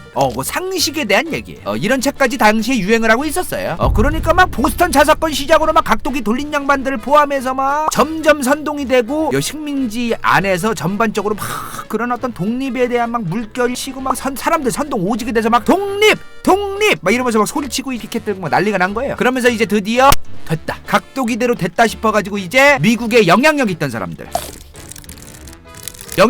사람들이 모여서 이제 레알로 독립에 대해서 얘기를 하기 시작합니다. 당시 북미 식민지 지역에서 좀 영향력 있던 사람들, 좀 유명하거나 돈 있고 좀 그런 사람들 다들 들어보셨을까 한 번씩은? 존 아담스, 세뮤얼 아담스, 존 행콕, 세뮤얼 헌팅턴, 벤자민 프랭클린, 토머스 제퍼슨, 조지 워싱턴, 이런 사람들이 모여요. 다 뭐 좀 헤쳐먹을 생각으로만 모인 건 아니에요. 정말 좋은 나라가 만들어졌으면 좋겠고 요런 희망을 가진 분들도 포함이 되어 있었죠. 그러나 정말 많은 사람들이 지들 헤쳐먹을 생각으로 갔었다. 이 양반들이 이제 모여가지고 이제 독립에 대한 얘기를 하기 시작했다. 그게 뭐다? 1, 2차 대륙회의입니다. 이게 또 영국 정부기에 들어가요. 야야야, 북미 대륙 쟤네 뭐해, 쟤네 모여서 영모를 막 모의하고 있는 거 아니야? 그러니까 막 이 대륙회의 한다는 소식이 막 그 영국 본토에 들리자마자 더더욱 강력하게 탄압을 하기 시작합니다. 이제 막 불신검문하고 막 영국 군인들이 막 통행도 막 금지시키니까 끼들 봐라, 아니 안 그래도 보자 하니까 지금 독립하고 싶어 죽겠는데 우리를 이제 불신검문까지 하고 통행금지까지 시켜? 이렇게 된 거지. 불난데 불 지른 거지, 그죠? 꼴밖에 한 거죠. 그러다가 드디어 유혈 사태가 일어납니다. 매사추세츠 렉싱턴 지역에서 영국 정부군의 총에 주민 한 명이 총 맞고 죽어요. 한 명 죽자마자 막 각도기 요거 재고 있던 양반들이 막 이제 환장해서 선동을 했지만, 보십시오 여러분, 들이 우리 북미 대륙 사람들을 인간이야 취급합니다. 인간 쓰레기 취급하고 저희를 정말로 사람 취급도 안 하고 있습니다. 보십시오. 이들한테 우리가 언제까지 당하고 있어야 됩니까? 정치 한번 해보려고 하던 양반들이 이제 환장해서 그 치트키를 쓰기 시작해요. 이제 드디어 본격적으로 미국의 독립전쟁이 시작됩니다. 풀어 말하면 영국 식민지에 살던 영국인들이 영국 본토로부터 쿠데타를 일으켜서 나라 하나 새로 세우려는 전쟁이 시작된 거죠. 미국의 이제 독립전쟁이 본격적으로 시작되면서 뭘 해요? 미국의 독립선언문이 발표됩니다. 아까 그 양반들 또 비슷하게 모였어요. 미국 독립선언서 할 때 요 사진 보면은 이런 느낌 있잖아 얘들아. 이런 느낌으로 모여가지고 막 서명 일일이 하고 막 사람들이 막 그러잖아요. 이게 대략 뭐냐면은 대륙회의도 마찬가지지만 사람들이 이렇게 생각, 독립선언에 막 숭고한 마음으로 막 서명을 하는구나, 그렇게 생각을 하는데 그게 아니라 나중에 리얼 영국이랑 이제 전쟁 났을 때 뗄까봐, 서로 통수칠까봐 이거 각서 쓰는 거야, 각서 저거. 좀 그런 의미도 있어요. 왜냐면 이게 북미 식민지 대륙 여기에 아무리 여기에서 지금 독립을 하겠다는 사람들이 있어도 각 주마다 다르단 말이에요. 주마다 대표도 다르고 헤쳐먹으려는 사람들의 입장도 다르고 막 그렇기 때문에 말로는 다들 당시에 막 독립하자 쿠데타하자 그랬어도 얼마든지 전쟁 막상 일어났을 때 통수쳐도 이상할 게 없는 상황이었어. 정말로 얼마든지. 왜냐면 여기를 어떻게 다 먹을 거야. 미국이 처음에 독립했을 때도 여기를 다 먹은 게 아니에요. 요 정도 깨작 여기를 먹어 처음에. 그러니까 얼마든지 영국이 여기를 다시 먹을 수도 있는 상황이었고 얼마든지 이해득실을 따져가지고 통수쳐도 상관이 없을 상황이었어요. 그러니까 이런 각서를 철저하게 써야 되는 거죠. 그렇게 1775년부터 1783년까지 이어졌던 미국의 독립전쟁, 그렇게 이렇게 영국 대 미국을 건국하려는 자들의 전쟁이 시작됩니다. 당연히 초반에는 대영 제국이 어마무시했겠죠. 근데 북미 식민지 사람들도 막 목숨 걸고 하는 거기 때문에 엎치락 뒤치락 하면서 막 잘 버티긴 버텼어요. 잘 버티고 있었는데 갑자기 얘네가 갑툭튀합니다. 프랑스가 갑자기 미국 독립전쟁에 갑툭튀해요. 프랑스가 갑툭튀하더니 또 얘네가 어떻게 하냐면 미국 독립 세력을 어마무시하게 지원해주기 시작합니다. 아니 굳이 미국 건국을 하든 말든 영국이랑 미국 건국 세력이 싸우든 말든 알바가 아니잖아요. 남의 일이란 말이야. 남의 일인데 굳이 구태해요? 왜 그랬을까? 저번에 한번 말씀드렸죠. 북아메리카 대륙에서 영국 식민지랑 프랑스 식민지 이렇게 붙어가지고 비버 모피 가지고 또 오지게 싸우고, 유럽 본토에서는 프랑스랑 또 기타 등등 많은 국가가 참여한 7년 전쟁에서 프랑스랑 영국이 또 오지게 싸웠다. 그러니까 유럽 역사에서 영국이랑 프랑스는 뭐예요? 천력숙적이다 이 말이야. 친하게 지낸 적이 거의 없어요 얘네가. 즉 유럽 본토에서 사이가 더럽게 안 좋은 이 두 사이. 근데 이 영국의 식민지가 반쪼가리가 나고 떨어져 나온다는 건 프랑스 입장에선 뭐예요? 경축이지 경축. 자기들의 라이벌 국가인 영국의 식민지가 쪼가리 돼가지고 나간다 그러면은 땡큐지. 근데 초반에는 프랑스가 직접적으로 군대를 몰고 막 도와주진 않았어. 자기들도 7년 전쟁 이후에 경제적으로 힘들었는데 영국이랑 싸우는 그런 맞다이 까는 거에 또 직접 개입을 해서 전쟁을 또 하기는 조금 부담이 있었거든. 그래서 그냥 직접적으로 싸운 게 아니라 프랑스는 미국의 독립 세력들한테 물자 지원식으로 전폭적인 지원을 해줬던 거죠. 근데 프랑스가 이렇게 뒤로 군수 물자를 도와줘도 북미 식민지 사람들이 어떻게 대영 제국을 이겨요? 그래서 프랑스가 그렇게 물밑에서 이제 군수 물자 지원을 해줬어도 힘든 거야. 그래서 이제 결국에는 미국 독립 세력들이 어떻게 해요? 외교관을 파견해요. 누구한테? 영국이랑 사이 더러운 나라들한테. 영국이랑 사이 더러운 나라들한테만 외교관을 막 파견해. 왜? 도와달라고. 너네도 영국 같지 않냐? 이번 기회에 우리 땅 쪼가리 낼 거니까 도와달라고 이제. 일부러 이제 사이 더러운 나라들한테만 좀 보내요. 당시에 영국이랑 사이 더러운 나라들, 영국이랑 식민지 영토 가지고 또 문제가 있고 좀 고랬던 나라들, 이런 나라들을 실제로 여러 국가들이 미국의 건국 세력들에게 직접적인 군인을 보내서 도와주기 시작합니다. 몇몇 나라 이제 소개를 해드릴 건데, 역사적으로 이제 다른 지역의 식민지 가지고도 사이가 더럽고 영토도 가까웠던 프랑스, 그리고 동남아 쪽, 이 동남아 쪽에서 식민지 개척 가지고 계속 영국이랑 한창 사이 더러웠던 네덜란드. 계속요 대서양에서 배만 만났다 하면은 서로 이가 내 바다에서 어디 니들이 지금 노를 져 이러면서 서로 계속 진짜 으르렁댔던 스페인. 이러한 국가들이 전폭적으로 미국 건국 세력을 군사적으로 지원해주기 시작합니다. 그거 아시나? 그 당시에 북미 식민지 원주민들 있죠. 여기 살던 원주민들 있었을 거 아니에요. 대부분의 부족이 영국을 도와줍니다. 아니 한다현님, 원주민들 막 영국 사람들이 막 총칼로 죽이면서 막 그랬다더니 왜 또 원주민 부족들이 영국을 도와줍니까? 이해가 안 되죠. 왜 영국을 도와줬냐면, 물론 원주민들 입장에선 그런 거야. 영국 얘네들도 나쁜 애들이긴 하지만 지금 쿠데타 일으켜서 미국 건국의 아버지들이라고 얘기하는 얘네들이 나중에 건국하면 우리한테 더 맞을 거다. 이런 거지. 이런 생각을 했던 원주민 부족들이 엄청 많았어요. 그러니까 영국이 아싸리 지금 계속 먹고 있는 게 우리한테 나을 것 같은 거야. 원주민들의 입장에선. 그렇게 굉장히 많은, 꽤 많은 부족들이 영국 편에 섰었어요. 그때 나중에 전쟁에서 실제로 미국 건국 세력이 이긴 거야. 드디어 미국 건국 세력이 대영 제국을 쳐발랐어요. 어떻게 이런 일이 있었을까? 물론 스페인과 프랑스와 네덜란드도 지원을 했지. 그럼에도 불구하고 대영 제국인데, 그죠? 우리는 이걸 간과하고 있었어. 뭐? 대자연의 힘.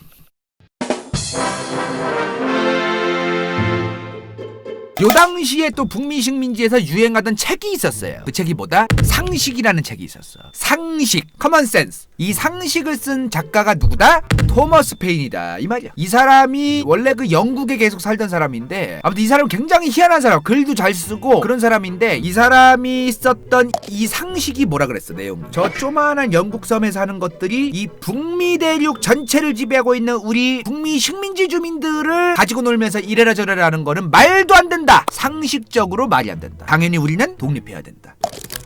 상식적으로. 그러면서 굉장히 선동용 책이었던 거죠. 선동용 책이었던 건데 이 사람은 왜 이 책을 굳이 구태여 써가지고 북미 대륙에서 저 책을 배포하면서 팔아먹었을까? 다 이유가 있지. 이 양반이 원래 영국 살던 사람인데 영국 살 때도 문제가 좀 있었어요. 영국 왕실과의 관계에. 영국 살 때도 영국 왕실을 계속 어그로를 끄는 거야. 왕이 왜 있냐? 의회만 있어야 된다. 자유주의, 권리, 인간의 국민의 권리 이러면서 영국 왕실에 대고 계속 어그로를 끌었어. 그래서 영국 왕실에서 패 죽이고 싶어 했어 이 사람을. 이 사람은 뭘 해쳐먹을 생각을 가지고 있던 그런 사람은 아니에요. 개인적으로 막 돈 많이 벌려고 하고 막 그런 사람은 아니야. 이때 이 사람이 영국 왕실하고 이렇게 티격태격하는 걸 보고 누가? 벤자민 프랭클린. 이 양반이 이제 정치인 하고 싶어하고 좀 그러던 사람이거든. 벤자민 프랭클린이. 이 양반이 이제 그랬지. 야, 너 말 잘하는데 지금 북미 식민지 지역에 보스턴 차 사건도 일어나고 지금 난리도 아니거든. 너 참 깨어있고 괜찮은 애니까 북미 지역 가서 영국 정부 말고 의회만 있는 정말 좋은 정부를 딱 설립하려고 지금 좀 각독이 재고 있으니까 거기 가서 책 좀 써가지고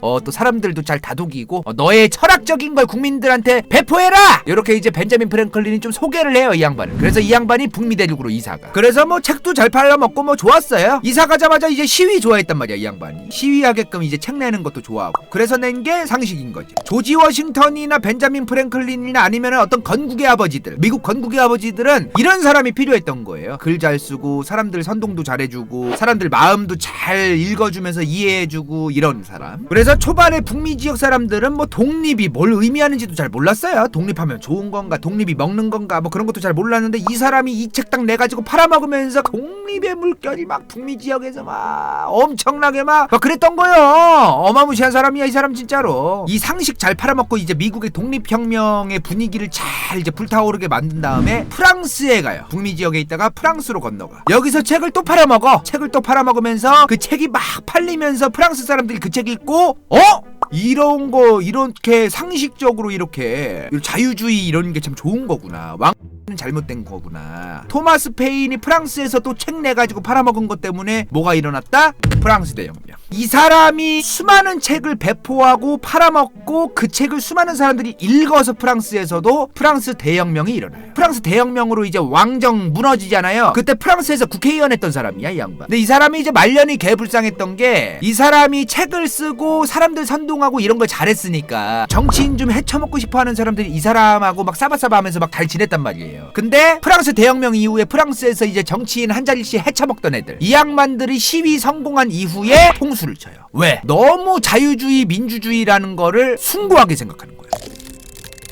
겉으로는 민주주의, 여러분들이 저를 뽑아줬고 지금 제도는 좋은 겁니다. 지금 제도는 민주주의입니다. 여러분들이 저를 국회의원으로 뽑아주셨잖아요. 감사합니다. 이 제도가 민주주의고 좋은 겁니다. 좋은 겁니다. 좋은 겁니다. 여기에 토달면은 빨갱이고 여기에 토달면은 종북좌파고 여기에 토달면 토착외구예요 라는 분위기가 딱 만들어져 있는데 국회의원이 일을 똑바로 못하면 끌어내리는 것도 얘기할 줄 알아야 된다. 국민들이 의회에 개입할 수도 있고 이런 아주 정말 드라마틱한 민주주의와 자유주의를 꿈꿨던 거야 이 토마스 페인이. 그러니까 이제 정치인 딱 됐어. 왕정은 무너져 내렸지만 기득권은 그대로였거든요. 왕정 무너져 내리면 뭐해. 왕정 무너진 상태에서 뭐 장관 헤쳐먹고 국회의원 헤쳐먹는 걔네들은 기득권 그대로 다 헤쳐먹고 있는데, 그러니까 이 사람이 그거에 완전히 반대되는 말을 하는 거잖아. 국회의원들이 아예 그런 걸 안 해야 된다 그런 얘기를 하니까, 아니 지금 왕정 좀 무너뜨리고 좀 그러면서 이제 우리들끼리 좀 잘 해먹고 그러면 되지, 눈치 없이 뭘 저렇게 또 오바를 해. 짜증나네 하면서 이단이다 이런 언론 플레이, 찌라시를 흘리기 시작합니다. 지들이 이제 이용하더니 얘는 잘못된 엄청난 이단이다 이렇게 얘기를 하는 거지. 왜냐면 계몽주의자라서, 보통 계몽주의자 아니면 좀 이제 사람들을 계몽시키고 싶어하고 새로운 철학, 새로운 사상을 이제 널리 퍼뜨리고 싶어하는 사람들은 신에 대해서 조금 반박하는 게 있단 말이에요. 신이 우리를 다 구원해주고 세상을 다 바꿔주는 게 아니다. 우리가 스스로 열심히 살아서 세상을 바꾸고 열심히 살아야 된다. 이런 얘기를 한 거지 토마스 페인. 그러니까 프랑스가 아무리 왕정이 무너져 내려서 가톨릭 국가였잖아요. 기독교인들이 많고. 봐봐라 저 토마스 페인 저거 이단이다. 신성모독하고 신을 부정하는 새끼다. 그러면서 지들이 이제 단물 빠지니까 버려요. 그러면서 완전히 그냥 프랑스 내에서 말년에 이단 쓰레기가 돼. 이단. 그래서 이제 말년에 다시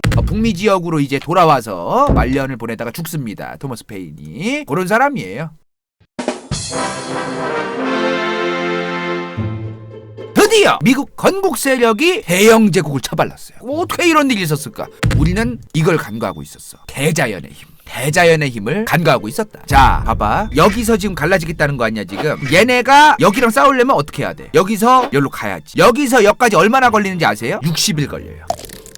2달이 걸려. 2달이. 뭐 그 2달 정도야 뭐 그냥 배 타면서 여행해도 뭐 되는 거 아닙니까? 지금이야 김치 냉장고도 있고 크루즈선에 뭐 냉동실 냉장고 다 있지. 그러니까 야채고 뭐고 한 2달치를 쑤셔받고서 댕길 수가 있겠지. 그때는 그런 게 없었어. 그러니까 괴혈병 걸리고 갱플랭크가 긁어먹고 그러는 거지. 2달 동안 물고기 먹어야 돼. 그러면서 오는 거예요. 2달 동안 개고생해서 여기서 건너가지고 딱 내리면 애들이 막 괴혈병 걸려서 막 그 피죽상이고 막 애들이 막 상태가 막 노란 애들이 이제 막 영국 군대가 여기서 내려가지고 싸워야 돼 이러는 거지. 그런 상태로 전쟁을 한 거죠. 뭔 말인지 이해되시죠? 이게 바로 옆으로는 대서양, 옆으로는 또 태평양이 있는 북미 대륙의 지정학적인 위치가 어마무시하다고 평가받는 이유 중 한 가지입니다. 요게 바로 정말 중요한 거거든요. 자기들을 이길 대적할 사람들이 위아래로 없어. 양옆으로도 오려면 한참 걸려. 이게 바로 지정학적으로 어마무시하게 의미가 있다. 현대 국제정치에서도 미국의 지정학적 위치를 그렇게 평가하는 이유가 요거예요. 그렇게 1783년 9월 3일 마지막 전쟁에서까지 승리를 하면서 영국도 어쩔 수 없이 독립을 인정해줍니다. 드디어 유나이티드 스테이츠 오브 아메리카, 미국이라는 국가가 탄생합니다.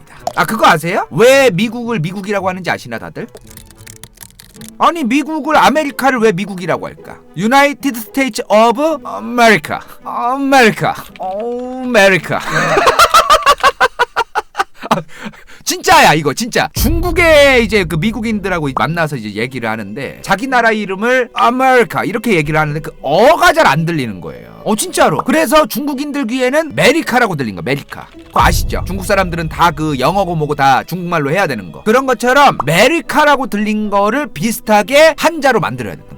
그래서 뭐라고 했다? 메이고. 메리카를 메이고로 바꿔요. 이 메이고 한자가 뭐다? 미국이다 이 말이야. 이거를 그대로 따와서 우리나라에서 미국이라고 부르는 거예요. 청나라 때부터 이렇게 불렀으니까 조선은 청나라 따라갔어야 됐으니까요. 어찌됐든 마지막 전쟁에서 이긴 1783년 이후에 드디어 미국이라는 국가가 탄생합니다. 그런데 6년 동안 대통령이 안 생기는 거예요. 국가가 생겼는데 6년 동안 안 생기는 거예요. 대통령이 부재 중이었어요. 왜 6년 동안이나 안 뽑았을까? 미국을 건국한 사람들 중에 꽤 많은 사람들이 누구라 그랬어요? 헤쳐먹으려고 하는 사람, 자기 사업, 자기 정치인 해먹고 싶다는 뿌뿌뿌 이러던 사람. 이런 사람들이 모였는데 대통령이라고 하는 절대 권력, 그러한 존재를 딱 만들자니 이 대통령의 권력이 너무 세면 안 될 것 같은 거예요. 그리고 내가 원하는 대통령이 되는 게 좋을 것 같은 거지. 왜? 지가 사업하려면, 지가 정치인 해먹으려면, 자기가 뭔 일을 하고 뭔가 헤쳐먹으려면 자기가 쥐락펴락하고 대통령이 우리한테 이래라 저래라 하면 안 될 것 같고, 요러한 것 때문에 6년 동안 오직의 대통령 선출에 대해서 토론을 하고 거의 뭐 진전이 없었어요. 이런 것 때문에 그렇게 진전이 없이 6년 동안 계속 흘러가던 거예요. 미국이라는 국가가 독립전쟁 끝나기 전부터 북미 식민지의 미국이라는 국가를 만들려던 건국의 아버지들, 막 조지 워싱턴 뭐 이런 사람들이 모여서 우리가 만약에 미국이라는 국가를 만들면 국가의 대표, 국가의 원수는 킹이 아니라 프레지던트라고 하자. 우리가 만약에 미국이란 국가를 만들면 국가의 대표, 국가의 원수는 킹이 아니라 프레지던트라고 하죠. 이 프레지던트가 아무것도 아니에요. 사회자란 뜻이에요. 사회자 원래. 근데 이게 우리나라 말로 번역이 되는 과정에서 미국의 프레지던트라는 인물이 우리나라에 오면 대통령이니까 대통령으로 번역이 될 뿐이지, 처음에 프레지던트라는 저 단어를 쓴 이유가 어차피 저 프레지던트는 아무것도 아니다. 그냥 중재만 하고 진행만 하고 사회만 보고 다른 나라 고위 인물이 왔을 때 그냥 악수해주고 마중가 이런 거나 할 사람, 요 정도로 정했던 거예요. 처음에는 허수아비로. 프레지던트가 왜 이렇게 됐겠어요? 미국이 왜 생겼어요? 해먹고 싶단 사람들이 영국이 막 이래라저래라는 게 짜증나고 영국 정부한테 막 휘둘리고 이런 것도 마음에 안 들던 사람들, 그런 사람들이 모여서 만들어진 게 미국이니까 초반에 왕 같은 어떤 그 대통령, 프레지던트 이런 지도자가 필요하긴 한데, 그렇다고 니까짓게 우리가 이제 헤쳐먹으려고 딱 기반 닦아놓은 이 미국이란 국가에서 나한테 이래라 저래라 하는 건 절대 안 된다. 그러한 지금의 미국이 만들어진 거죠. 그랬으니까 대통령을 6년 동안 안 뽑고 그 모양 그 꼴로 있던 거예요. 개판인 거지. 그래서 지금 미국 의회의 권한이 꽤 세죠. 우리나라보다도 센 게 좀 있죠. 상원이나 하원. 대통령이 쥐락펴락 나라를 막 국정 운영을 하고 그런 거를 어떻게든 덜하게 만들려고 해가지고 미국의 의회가 권한이 센 거예요. 미국 의회의 권한이 센 거고 막 역시 민주주의 민의를 받들고 그런 의미로 시작한 게 아니야. 자기들이 헤쳐먹으려고 자기 주의 주대표들이 그 의회에 들어갈 거 아니야. 그 대표들이 자기 주 헤쳐먹는 거를 위해서 마음대로 하려면 대통령이 힘이 없고 의회의 권한이 세져야만 했던 거예요. 그러니까 초반에 의회의 권한이 미국이 셌던 건 이러한 이유 때문이다. 절대로 뭐 민의를 생각하고 국민들을 생각하고 막 그런 개털 같은 소리는 꺼내지도 마라. 1700년대 후반에 미국에서는 삼권 분립이 여기서 나온 거죠. 대통령이 이래라 저래라 마음대로 하게 하면 안 되거든. 삼권 분립이 민주주의의 틀이고 기본이고 당연하게 좋은 거고 이렇게 우리는 배우지만 처음에 저 미국에서 삼권 분립이 나왔던 거는 대통령 마음대로 못하게 하려고 나온 거예요. 만약에 이러한 정부 형태가 1700년대 후반부터 지금까지 그대로 수정도 안 되고 이어져 왔으면은 지금 미국 50개 됐을 수도 있어요. 두 별로 다 갈라졌을 수도 있어. 그런 걸 수정 보완하면서 미국도 처음에 건국하자마자 완벽하지 않았겠죠. 그죠? 이렇게 6년 동안 이러한 상황 때문에 미국 대통령이 선출이 안 되고 있었는데 갑자기 매사추세츠에서 쿠데타가 일어납니다.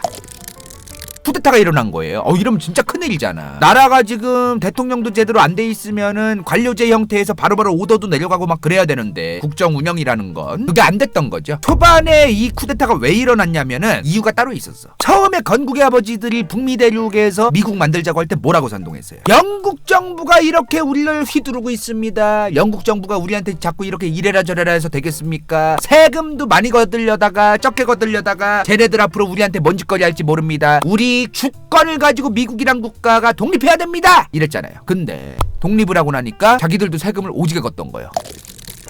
지들도 많이 거둔 거야. 왜? 전쟁 후니까. 전쟁 후에는 돈이 없어요. 나라에 재정이 개박살 났거든. 그러니까 미국도 독립전쟁 과정에서 전쟁을 계속 했기 때문에 돈이 잔고가 바닥이 났던 거지. 그러니까 영국도 왜 보스턴 차 사건 일어나기 전에 인지세법이랑 타운센드법 그런 거 왜 올린다 그랬어? 7년 전쟁 이후에 올린다고 한 거예요. 전쟁이 터진 이후에 나라 꼴이 이제 곳간이 비니까 세금으로 이제 퉁치려고 하거든요. 보통 마찬가지죠. 미국 독립전쟁 이후에 미국이란 국가도 곳간이 비었던 거죠. 그러니까 쿠데타가 일어났던 거예요. 나라가 해준 게 뭐가 있냐? 아니 영국에서 갈라지면은 뭐 자유 주권 뭐 살기 좋은 나라 뭐 이러면서 막 사람들한테 공약이란 공약 선동이란 선동은 다 해놓더니 지들도 세금은 오지게 걷는겨. 이런 게 이제 불만이 있었던 사람들이 그렇게 쿠데타가 대대적으로 일어났던 거죠. 근데 이후에 이제 쿠데타가 금방 진압은 돼요. 진압은 되는데 당시 이 쿠데타의 의미가 뭐야? 지금 우리한테 불만 맞나 보다.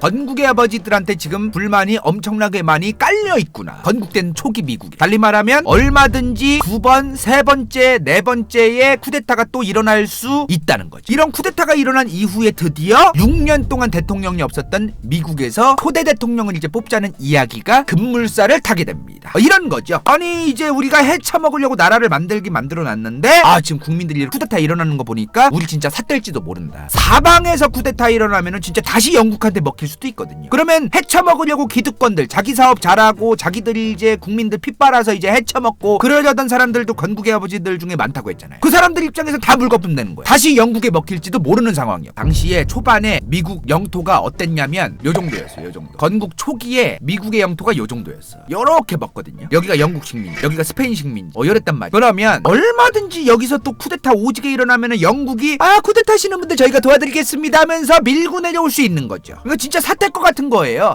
대통령이 우리가 헤쳐먹는 거를 이래라 저래라는 거는 둘째치고 강력한 리더십이 있기는 해야겠다.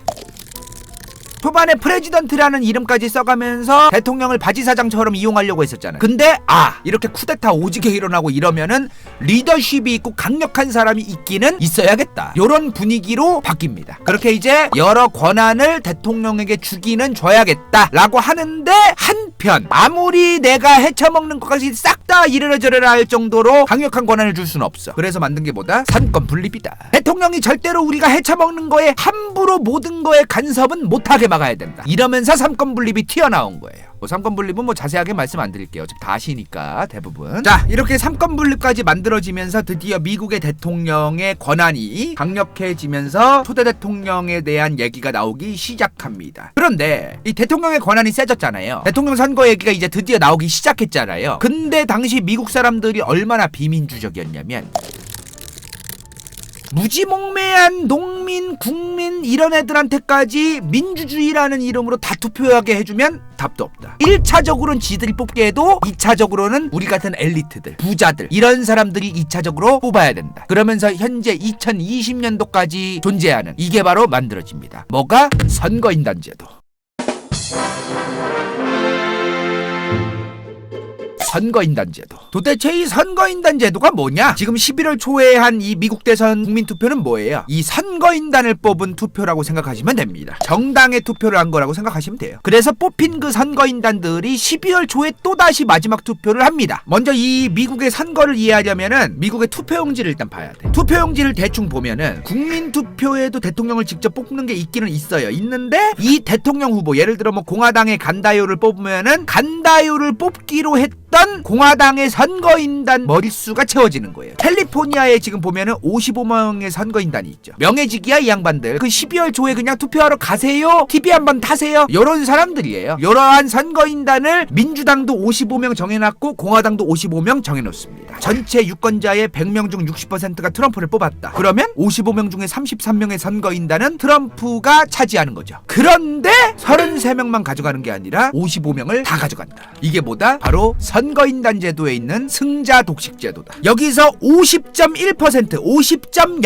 50.00001%라도 득표율이 더 먹었다. 그러면 한 후보에게 다 가는 거예요. 요게 승자 독식 제도입니다. 이 승자 독식 제도 때문에 2016년 미국 대선을 보면은 도널드 트럼프가 46.1%였어. 힐러리 클린턴이 48.2%였고, 그럼 득표수가 이렇게 무려 280만 표 넘게 차이가 났단 말이야. 근데 트럼프가 당선됐죠. 이게 바로 선거인단 제도와 승자 독식 제도 때문이다.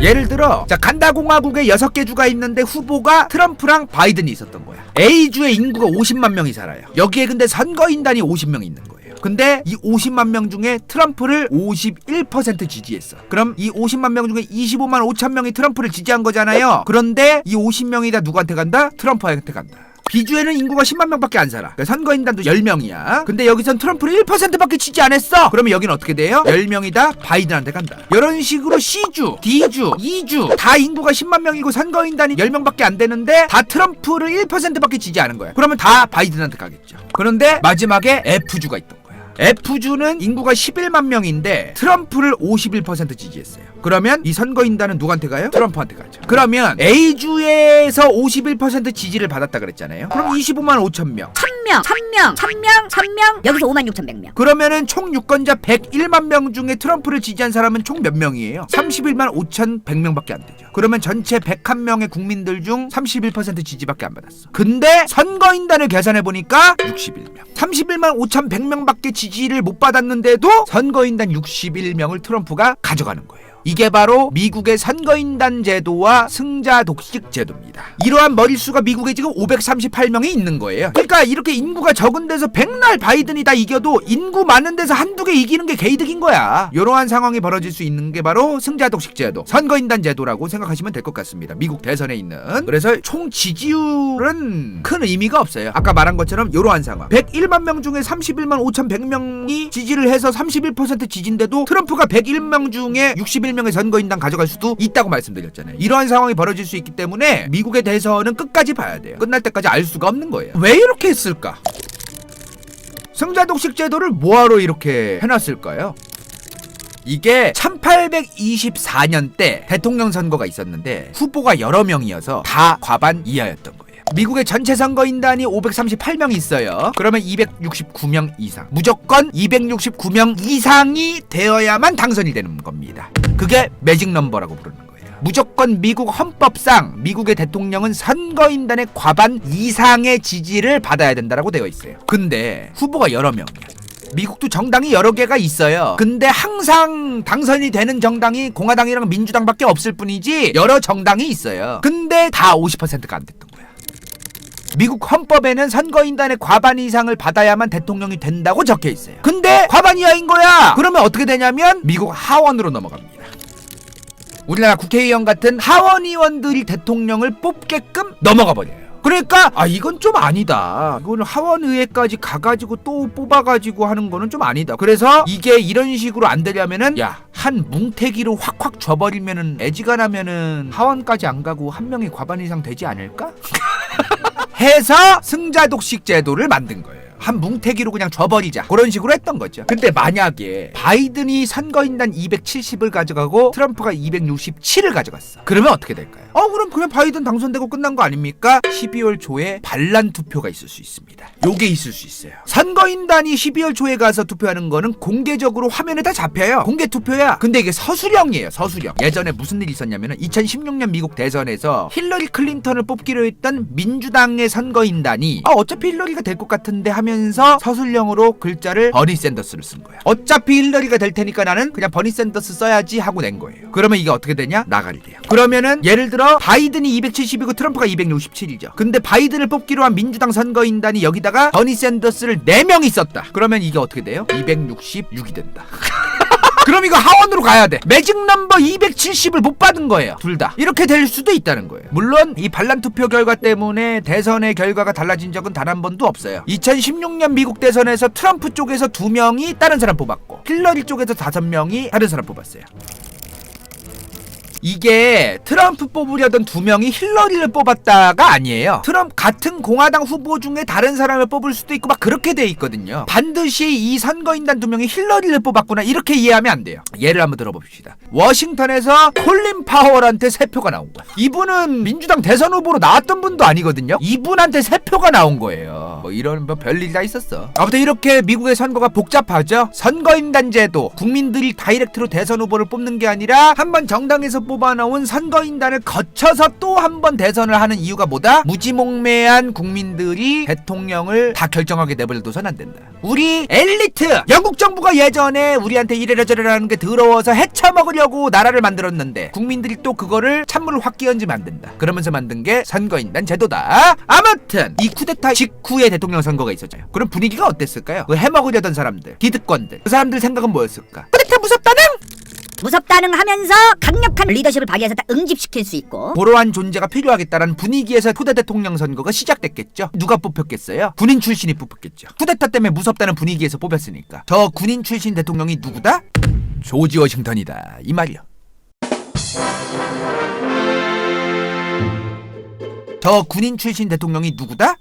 조지 워싱턴이다 이 말이야. 미국 독립군 총사령관 출신. 솔직한 얘기로 까보면 영국인인데 영국으로부터 쿠데타 일으켜서 쿠데타 성공시키려던 반란군 총사령관. 원래 이 양반이 버지니아주 부잣집 도련님 출신이에요. 당시에 집안에 이제 그 흑인 노예도 많았고 그러다가 나중에 이제 나이를 먹어가면서 버지니아 총독, 영국 총독이죠. 그러니까 미국 건국의 아버지긴 한데 젊을 때는 영국 군대의 총독의 아래에서 일하던 사람이었던 거죠. 1700년대 후반에 미국 건국 직후에 조지 워싱턴의 위상이 어느 정도였냐면 거의 우리나라 김구 선생급, 유관순 열사급 어마무시한 사람이었어요. 왜냐하면 이 양반이 독립군 총사령관으로 전술 전략 잘 짜가지고 독립전쟁에서 이긴 것도 굉장히 많을 거 아니에요. 그러니까 엄청나게 위대한 사람으로 추앙받는 그런 사람이었단 말이에요. 1789년에 대통령으로 당선된 조지 워싱턴. 그 전까지 6년 동안 대통령 선출 안 되고 쿠데타도 일어나고 그러면서 미국 사회가 흉흉했을 거 아니에요. 우선은 대통령 당선되자마자 집안 단속부터 합니다. 쿠데타, 밀란 이런 거부터 단속하기 위해서 잡아들이고 막 단속부터 해요. 그리고 원주민들을 닥치는 대로 죽이기 시작합니다. 저번에 그 얘기했죠. 미국 독립전쟁 때 영국 군대 대 영국인이지만 미국 창시하시려는 미국의 건국의 아버지 세력 이렇게 둘이 싸운 거 아니야. 근데 영국보다 얘네가 더 우리 원주민들을 거지같이 대우할 것 같다. 요런 느낌 때문에 수많은 원주민 부족들이 영국 군대에 붙었단 말이에요. 요거를 조지 워싱턴은 절대로 잊지 않았어. 원주민 이것들 살려두면 우리 나중에 삿될 수 있다. 원주민들까지 나중에 쿠데타에 동조시키거나 피곤해지면은 큰일 난다. 얘네부터 몰아내야 된다. 그러다 보니까 원주민들을 몰아내면서 영토가 꽤 넓어져요. 진한 부분이 조지 워싱턴 취임 직후의 영토인데 조지 워싱턴이 퇴임할 때쯤에는 영토가 요만치 늘어 있어요. 흐린 부분. 사실상 집안 단속을 위해서 원주민들 몰아내면서 땅도 넓히면서 민심을 수습한 거죠. 조지 워싱턴이 1797년까지 대통령을 했거든요. 1799년에 죽어요. 조지 워싱턴 죽자마자 유럽에서 어마무시하게 난리가 난 거야. 왜? 나폴레옹이 등장합니다. 나폴레옹이 등장하면서 뭐가 있었어? 나폴레옹 전쟁이 있었죠. 유럽이 답도 없었어요. 어마무시한 혼란기였어. 나폴레옹 전쟁 시기에 먹었던 땅들인데요. 지금 보면 어때요? 스페인을 거의 다 먹었었어요 그때. 나폴레옹이 전반적으로 유럽을 집어삼킬 수준으로 막 엄청나게 영토를 확장시킨 거예요. 그래서 세계사 공부할 때 나폴레옹이 유명하고 대단해서 나폴레옹 전쟁을 계속 얘기가 나오는 게 아니라 전 세계적으로 영향을 미친 스노우볼이 어마무시해. 전쟁이 일어났다는 건 뭐예요? 이기든 지든 뭐다? 돈 개작살. 이기면은 덜 작살, 지면은 더 작살. 전쟁이 일어나면 어떻게 된다? 원래 일하던 사람들이 다 백수가 된다. GS25 점주분들이 30대 초반. 근데 끌려간 거야 전쟁 나서. 탔다면 내렸어. 그럼 어떻게 돼요? 그 GS25에서 벌어들이던 돈은 없어진 거죠. 그러니까 전쟁이 일어나면 경제가 작살나는 거예요. 그래서 전쟁은 셀프 파산행위다. 즉 나폴레옹 전쟁이 터졌으니 전쟁 끌려가서 뒤지는 걸 뻔히 아는데도 세금을 더 거둘 수밖에 없는 그러한 상황이 벌어지는 거죠. 근데 전쟁이 일어났어. 근데 돈이 없잖아. 그래서 나폴레옹이 어떻게 했다? 일단 부동산부터 팔아. 그렇다고 일단 프랑스 본토 땅을 팔 순 없잖아. 그러니까 자기들이 먹고 있던 식민지부터 팔자. 이런 생각을 나폴레옹이 가지고 있었는데 이때 바로 독립한 따끈따끈한 화로국가 누구? 미국이 있더라 이 말이야. 마침 미국이 땅을 사고 싶었어요. 어디? 루이지애나 전체를 사고 싶었다기보다도 요 넓은 땅덩어리 맨 밑에 보면 뭐가 있어? 뉴올리언스라는 항구 도시가 있었어요. 이 항구 도시를 미국이 사고 싶었던 거야. 왜? 예를 들어 여기서 비버모피 뭐 채취하고 강냉이 뭐 기타 등등 뭐 채취했어. 근데 여기서 채취한 거를 배 타고 쭉 내려가면은 뉴올리언스죠. 개꿀인 거야. 근데 이 뉴올리언스가 누구 땅이야? 프랑스 땅이야. 이 뉴올리언스만 얻으면 어떻게 돼? 강물 따라서 배 타고 그냥 편하게 내려가서 여기서 팔아먹으면 된다. 그래서 건국 이후에 미국이 이 뉴올리언스를 탐하고 있었어요. 근데 나폴레옹은 어땠다? 땅 팔아먹고 싶었다. 겹경사야 딱 들어맞았어. 근데 나폴레옹은 어땠다? 땅 팔아먹고 싶었다. 겹경사야 딱 들어맞았어. 그래서 미국이 이렇게 얘기합니다. 프랑스 형! 요새 땅 판다며. 자기들 루이지애나 있잖아. 여기서 뉴올리언스만 팔어. 내가 살게. 그러니까 프랑스가 제시점. 이런 상황이었던 거죠. 미국은 뉴올리언스 저 항구 도시를 $10,000,000에 사려고 했어요. $10,000,000를 제시하려고 프랑스로 갔는데 프랑스가 사업 수완이 좋아. 야 얘네 이거 뉴올리언스 여기 $10,000,000 정도에 살 것 같다. 얘네한테 이렇게 얘기하자. 야 미국아, 너네 이거 $10,000,000에 살 거지. 거기에 500대 얹어서 1,500에 이거 다 사. 다 팜! 1,000에 요거만 사려고 했는데 500을 얹으면 이걸 다 판다는 거야 프랑스가. 와 개이득인 장사지. 떨이가 미쳤지. $10,000,000에 500만만 얹으면은 요걸 다 판대. 프랑스가 왜 이렇게 북아메리카 지역에 있던 요 식민지를 아예 싹 다 팔아먹으려고 했냐면은 유럽에서 나폴레옹 전쟁 하느라 엄청나게 바빴잖아. 근데도 사방에서 막 식민지 지역에서 막 흑인 노예들이나 식민지 주민들이 막 사방에서 쿠데타를 막 일으키고 막 그러는 거야. 나폴레옹 전쟁 중이라 졸라 바쁜데 여기 언제 막고 있어? 그럴 바엔 팔아먹자. 나폴레옹이 자기들이 나폴레옹 전쟁하는 동안 관리가 안 돼서 루이지애나를 사오게 되면서 미국의 영토가 상당히 넓어집니다. 당시에 일반 백인 노동자 있죠. 미국에서 백인 노동자 농장에서 일하거나 이런 사람들의 한 달 월급이 약 $12였대. 근데 $1,500만 저 루이지애나를 사왔대잖아. 그러면 $1,500만 이 $12에 125만 배거든요. 대충 지금 초봉을 우리나라에서 한 200만 원으로 치고 200만 원 곱하기 125만 배를 하니까 2조 5천억이야. 근데 2조 5천억이면 엄청 싸게 사온 거예요. 남한 면적의 20배를 2조 5천억에 사온 거예요. 지금 2019년 말 기준으로 이 대한민국 전체 부동산 시가총액이 5,000조예요. 그러니까 이거를 $1,500만 사왔다는 거는 딱히 그렇게 비싸게 사온 거는 아니라는 거죠. 이런 식으로 나폴레옹 전쟁 하나로 다른 나라들에서 별의별 일이 다 일어나는 거예요. 근데 그로부터 약 60년 후에 미국이 알래스카까지 사게 됩니다. 예전에 러시아 하면은 15지는 황제, 정말 어마무시한 황제 있죠. 표트르 대제. 러시아 제국의 부흥의 어떤 기반을 닫아져 놓은 황제라고 생각하시면 돼요. 어마무시한 사람이야. 이 양반이 확실히 정치를 잘하던 사람이야. 예전에 1700년대만 해도 러시아 제국이 득보 국가였어요. 유럽 국가들 입장에서 보면. 요 유럽의 주요 국가들의 입장에선 이 러시아 제국은 변방의 오랑캐, 요런 취급받는 국가였어요. 그래서 러시아가 이 변방의 오랑캐 취급을 받는 거를 넘어서서 본인들이 우리도 유럽에 좀 껴줘! 유럽의 영향력 확대를 계속해서 꾀하고 있었다. 근데 표트르 대제 입장에서는 그냥 들 자꾸 우리 변방의 오랑캐 취급하는데 얘네한테 계속 영향력을 높이려고 하는 게 전부는 아닌 것 같다. 다른 데서 좀 해먹어 봐야겠다. 비투스 베링이라는 사람을 보내서 여기 북아메리카 여기에 졸라 춥잖아요. 여기 한 바퀴 돌아오라고 시켜요. 그래서 이 비투스 베링이 알래스카를 찾아와. 그래서 여기 이름이 베링이에요. 그래서 이제 우리도 요 알래스카를 딱 좀 헤쳐먹어 보자. 그렇게 이제 러시아가 물개 오지게 잡고 물개 기름 팔아먹고 이제 물개 모피 팔아먹으면서 알래스카에서 해먹기 시작합니다. 그런데 이게 터진 거야. 뭐가? 크림 전쟁. 이 러시아가 1853년부터 56년까지 3년 동안 크림반도 쪽에서 크림 전쟁이 일어납니다. 근데 여기서 러시아 제국이 개박살이 난 거예요. 전쟁 나면 어떻게 된다고 했죠? 경제가 휘청거린댔죠. 그것처럼 러시아 제국도 이 크림 전쟁에서 개처발리면서 알래스카를 팔아먹습니다. 근데 왜 하필 많고 많은 땅 중에 이 알래스카를 팔았을까? 당시 시대를 우리가 인지할 필요가 있어요. 1867년만 해도 철도라든가 교통이 그렇게 잘 되어 있지가 않았어요. 그리고 모스크바가 여기 있지. 수도가 여기 있는데 여기로부터 알래스카가 어디 있어? 멀리 있죠. 관리를 할 수 있는 그런 능력이 떨어지는 거예요. 당시에 이 캐나다 쪽이 뭐예요? 영국 식민지. 크림 전쟁에서 안 그래도 영국한테 개박살 났는데 알래스카 바로 옆에 또 캐나다라는 영국 식민지가 있는 거예요. 요 알래스카 바로 옆에 캐나다에서 영국이 여기 또 조지러 올지도 모른다. 러시아 군대는 대부분 어디 있어? 여기 있죠. 여기 있는 애들 여기까지 가기도 전에 이거 다 처먹힌다 이거. 그러면 영국한테 꽁으로 먹힌다. 이거 꽁으로 영국한테 처먹힐 바에는 팔자. 그렇게 1867년 3월 알래스카가 미국한테 720만 달러에 매각이 됩니다. 근데 이 당시가 어떤 시즌이냐면은 미국 남북전쟁이 끝난 지 2년밖에 안 됐을 때야. 미국도 돈이 후달리던 시기였던 거야. 그런데도 2년 뒤에 알래스카를 사오니까 당시에 막 저거 미쳤다 저거. 그 당시 대통령한테 막 정신이 나갔다. 저 얼음덩어리 설빙을 뭐하러 사오냐. 베스잘데기 없는 땅을 막 그랬어요. 근데 이 알래스카가 어떻게 돼? 자원이 어마무시하게 많더라 이 말이야. 러시아 입장에서는 당시에 1800년대에는 모피나 그냥 건지고 얼음 개 많고 관리도 잘 안 되고 막 그러니까 좀 쓰잘데기 없다 싶어가지고 이제 빨리 팔아먹은 거잖아요 러시아 입장에서는. 근데 나중 가서 알고 보니 어마무시한 땅이더라. 지금 알래스카의 전체 예산의 85%가 알래스카 안에 석유랑 천연 가스 팔아먹어서 다 충당돼요. 알래스카 석유 매장량이 대략 지금 43억 배럴에서 160억 배럴 정도로 추정되고 있어요. 북미 대륙에서 원유가 매장되어 있는 지역들이 여러 지역이 있는데 그 중에서 가장 많은 지역으로 추정되고 있다. 연어도 오지게 많고 그죠? 알래스카산 연어는 대부분 자연산이요. 노르웨이는 양식이 많고 얘들아 자연산 먹어야지. 그렇게 1800년대 중후반이 되면서 미국 영토로 추가로 알래스카도 포함됩니다.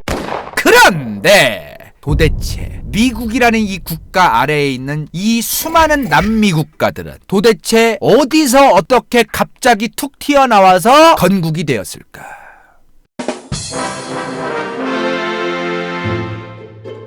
그거 아세요? 미국한테 하와이가 먹혔을 거 아니에요? 먹혔으니까 지금 하와이가 미국 땅이지. 도대체 어떻게 먹혔는가? 요거에 대해서 좀 설명을 드리도록 하겠습니다. 자, 하와이 사람들 사진 보신 적 있나요? 외모가 마오리족하고 좀 비슷해요. 요런 느낌. 동양인스러우면서도 흑인 쪽인 것 같으면서 중간에 있는 좀 그런 느낌 있죠. 폴리네시아계라고 해요. 폴리네시아계. 필리핀, 파푸아 누기니 요쪽 거쳐가지고 뉴질랜드, 하와이 요쪽에 이제 이런 폴리네시아인들이 많이 살아요. 폴리네시아인들이 어쩌다가 뉴질랜드나 하와이나 이런 데서 살게 됐는가, 이런 거에 대해서 저 학자들마다 얘기가 다른데, 섬을 따라서 이제 배를 타고 몇만 년, 몇천 년 동안 폴리네시아인들이 이러한 경로로 갔을 것이다라고 추정이 되는 거죠. 누구는 이제 하와이로도 가고 이러면서 폴리네시아계의 하와이 사람들이 정착을 했다는 거죠. 그리고 하와이는 부족 단위로 살던 동네예요. 부족들끼리 치고받고 싸우고 그러면서 이제 하와이 사람들이 살고 있었는데 1778년에 영국 탐험가 제임스 쿡, 이 양반이 처음으로 이제 하와이를 발견한겨. 그리고 제임스 쿡이 발견했을 당시에는 하와이 부족들끼리 막 내전이 일어나가지고 자기들끼리 이제 지가 왕해 먹겠다고 그러다가 한 부족이 이제 일장을 먹었을 거 아니에요. 그 부족장이 누구다? 카메하메야. 이 양반이 1782년에 시작한 내전을 끝내면서 1810년부터 하와이 왕국을 설립한 사람이에요. 그리고 이때까지만 해도 하와이에 뭐 아무것도 없어서 그냥 조만한 섬이고 문명의 발전이라던가 이런 게 당연히 없었고 이러한 상황이었지. 그런데 미국이 산업혁명을 거치면서 어떻게 돼요? 무역선, 호경선 이런 것도 막 철판떼기 오지게 박아가지고 이제 만들고 막 그럴 거 아니에요. 게다가 미국이 중국이랑 이제 무역하려면 어디로 가야 돼? 태평양으로 가야지. 미국에서 출발한 무역선이 중국으로 가는 길에 가다가 잠깐 쉬어야지. 휴게소에서 알감자도 까먹고 버터 오징어랑. 그게 어디다? 하와이였다 이 말이야. 하와이 입장에서도 그런 무역선들이 여기 휴게소로 이용해주는 게 경제적으로 나쁘지 않았던 거예요. 문제는 미국 사람들 선교사를 파견합니다. 선교사들 왜 파견한댔어요? 저번에 종교라는 게 힘이 진짜 어마무시한 거예요 진짜로. 서양 국가들이 믿는 기독교 같은 종교를 믿는 사람들이 이 나라에 많아져. 그럼 어떻게 돼요? 어디 양놈이 왔냐, 백인 저것들 저거 우리나라를 약탈하러 온 새끼들 이러다가 아이고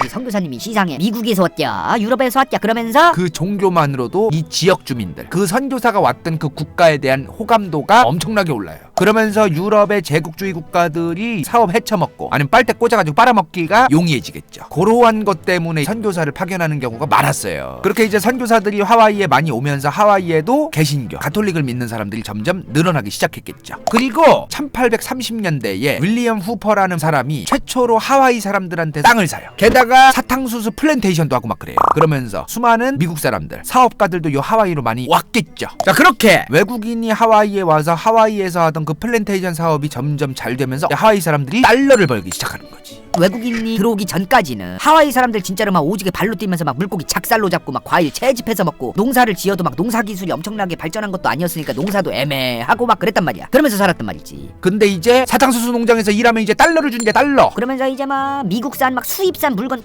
이 하와이 안에서는 보지도 못한 거 막 사발면, 미제, 쪼꼬레, 에티 그런 것도 사 먹고 이제 그렇게 되는 거죠. 게다가 미국이 1875년 무관세로 무역하자 이런 조약을 맺어요. 무관세라고 하는 개념이 봐봐, 관세가 붙어버리면 가격 경쟁력이 없는 거지. 근데 하와이 사탕수수를 미국이 사올 때 무관세로 들여오면은 자기들 이유는 똑같지만 하와이산 사탕수수의 수요가 미국 안에서 늘겠죠. 근데 문제는 하와이 왕국이 플랜테이션 농사를 도와주는 인력 아니면 미국과의 무역 이런 거 말고는 개털 아무 경제산업이 없었어요. 미국한테서만 돈 버는 것만 바라보고 있어야 되는 상황이었던 거지. 게다가 하와이한테 혜택을 주는 대신 미국은 진주만을 없습니다. 미국이 진주만을 아예 먹은 건 아니에요. 진주만을 이제 미국 정부가 이용할 수 있게 됐다는 거죠. 미국의 입장에서 진주만을 이용할 수 있게 됐다는 거는 뭘 의미하는 거예요? 하와이를 미국의 전쟁 기지로 삼고 이용할 수 있다는 거지. 시간을 벌 수 있고 적군이 오는 거를 막을 수도 있고 식량 같은 것도 여기서 바로바로 공급할 수 있고 이런 전쟁 기지가 중간중간에 있는 게 엄청 중요한 거예요 진짜. 그런데 남미 원주민들이 스페인이 들어오면서 왜 많이 죽었어요? 대항해 시대 때 전염병.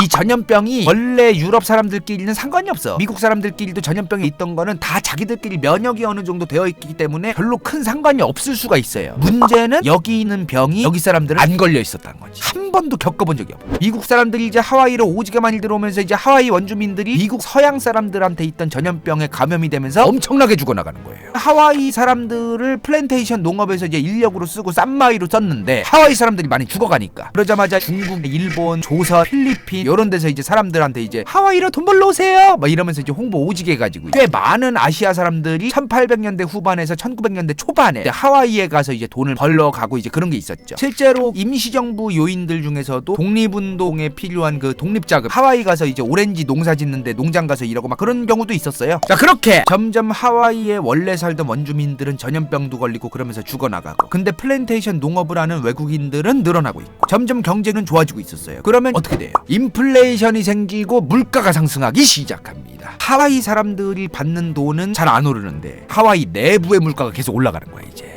그러면 물가가 점점 오르니까 이제 월급을 올려달라고, 임금을 올려달라고 이제 항의했을 거 아니에요. 미국 사람들이랑 서양에서 힘들고서 이제 여기서 사업하던 사람들이 몰래 이제 뒤통수 치고 때려 죽이고 막 이제 그랬어. 하와이 사람들이 이제 항의를 해도 소용이 없었죠. 힘이 없으니까 하와이 사람들이. 게다가 1800년대 중반부터 미국 서방 세력들이 하와이 왕국한테 어거지로 야, 의회부터 만들어. 그러면 어떻게 돼? 기존의 왕이랑 의회의 구도가 만들어지는 거죠. 물론 초반에 의회를 만들으라고 할 때는 별거 아니다, 이런 의회가 있으면 여러모로 좋은 거다, 그런 식으로 만들어 놓고 나중 가서 그 의회를 이용해서 이제 왕을 무력화시키고 그러려고 이제 선제 작업을 한 거죠. 의회를 만든다는 게, 의회를 만들으라고 했다는 게 민주주의를 보급하고 민주주의가 좋은 거다 요런 의미가 아니요. 자, 그렇게 만들어놨던 의회를 이용해서 1887년 하와이 왕국의 헌법을 개정시켜가지고 왕을 완전히 그냥 무력화시켜버려요. 그러니까 이거 하와이 왕들이 이제 가만히 있었겠어? 1893년에 어디 니들이 감히 나를 무력화시켜? 다시 헌법 돌려놔. 자, 만약에 왕이 쥐락펴락할 수 있게끔 법이 바뀌면 하와이에 사업을 하고 있던 수많은 외국인들은 지금까지 여기서 개고생해서 사업 다 읽어놨던 것도 다 빼앗길 수도 있고, 그러면 어떡하지? 이런 생각을 하게 되는 거죠. 그래서 하와이 왕을 조지려는 쿠데타를 시작합니다.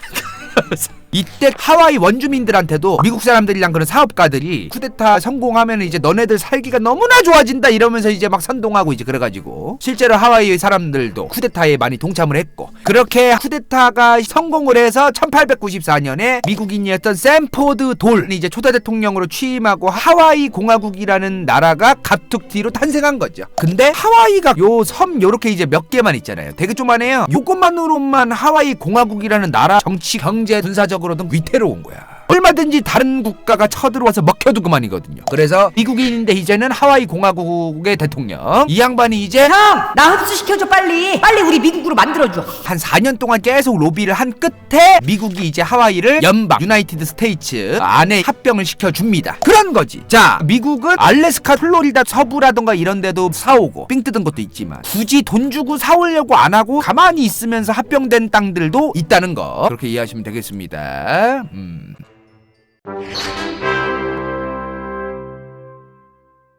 이번 영상이 볼만했다면 좋아요와 구독, 재미없었다면 이건 재밌을지도 몰라.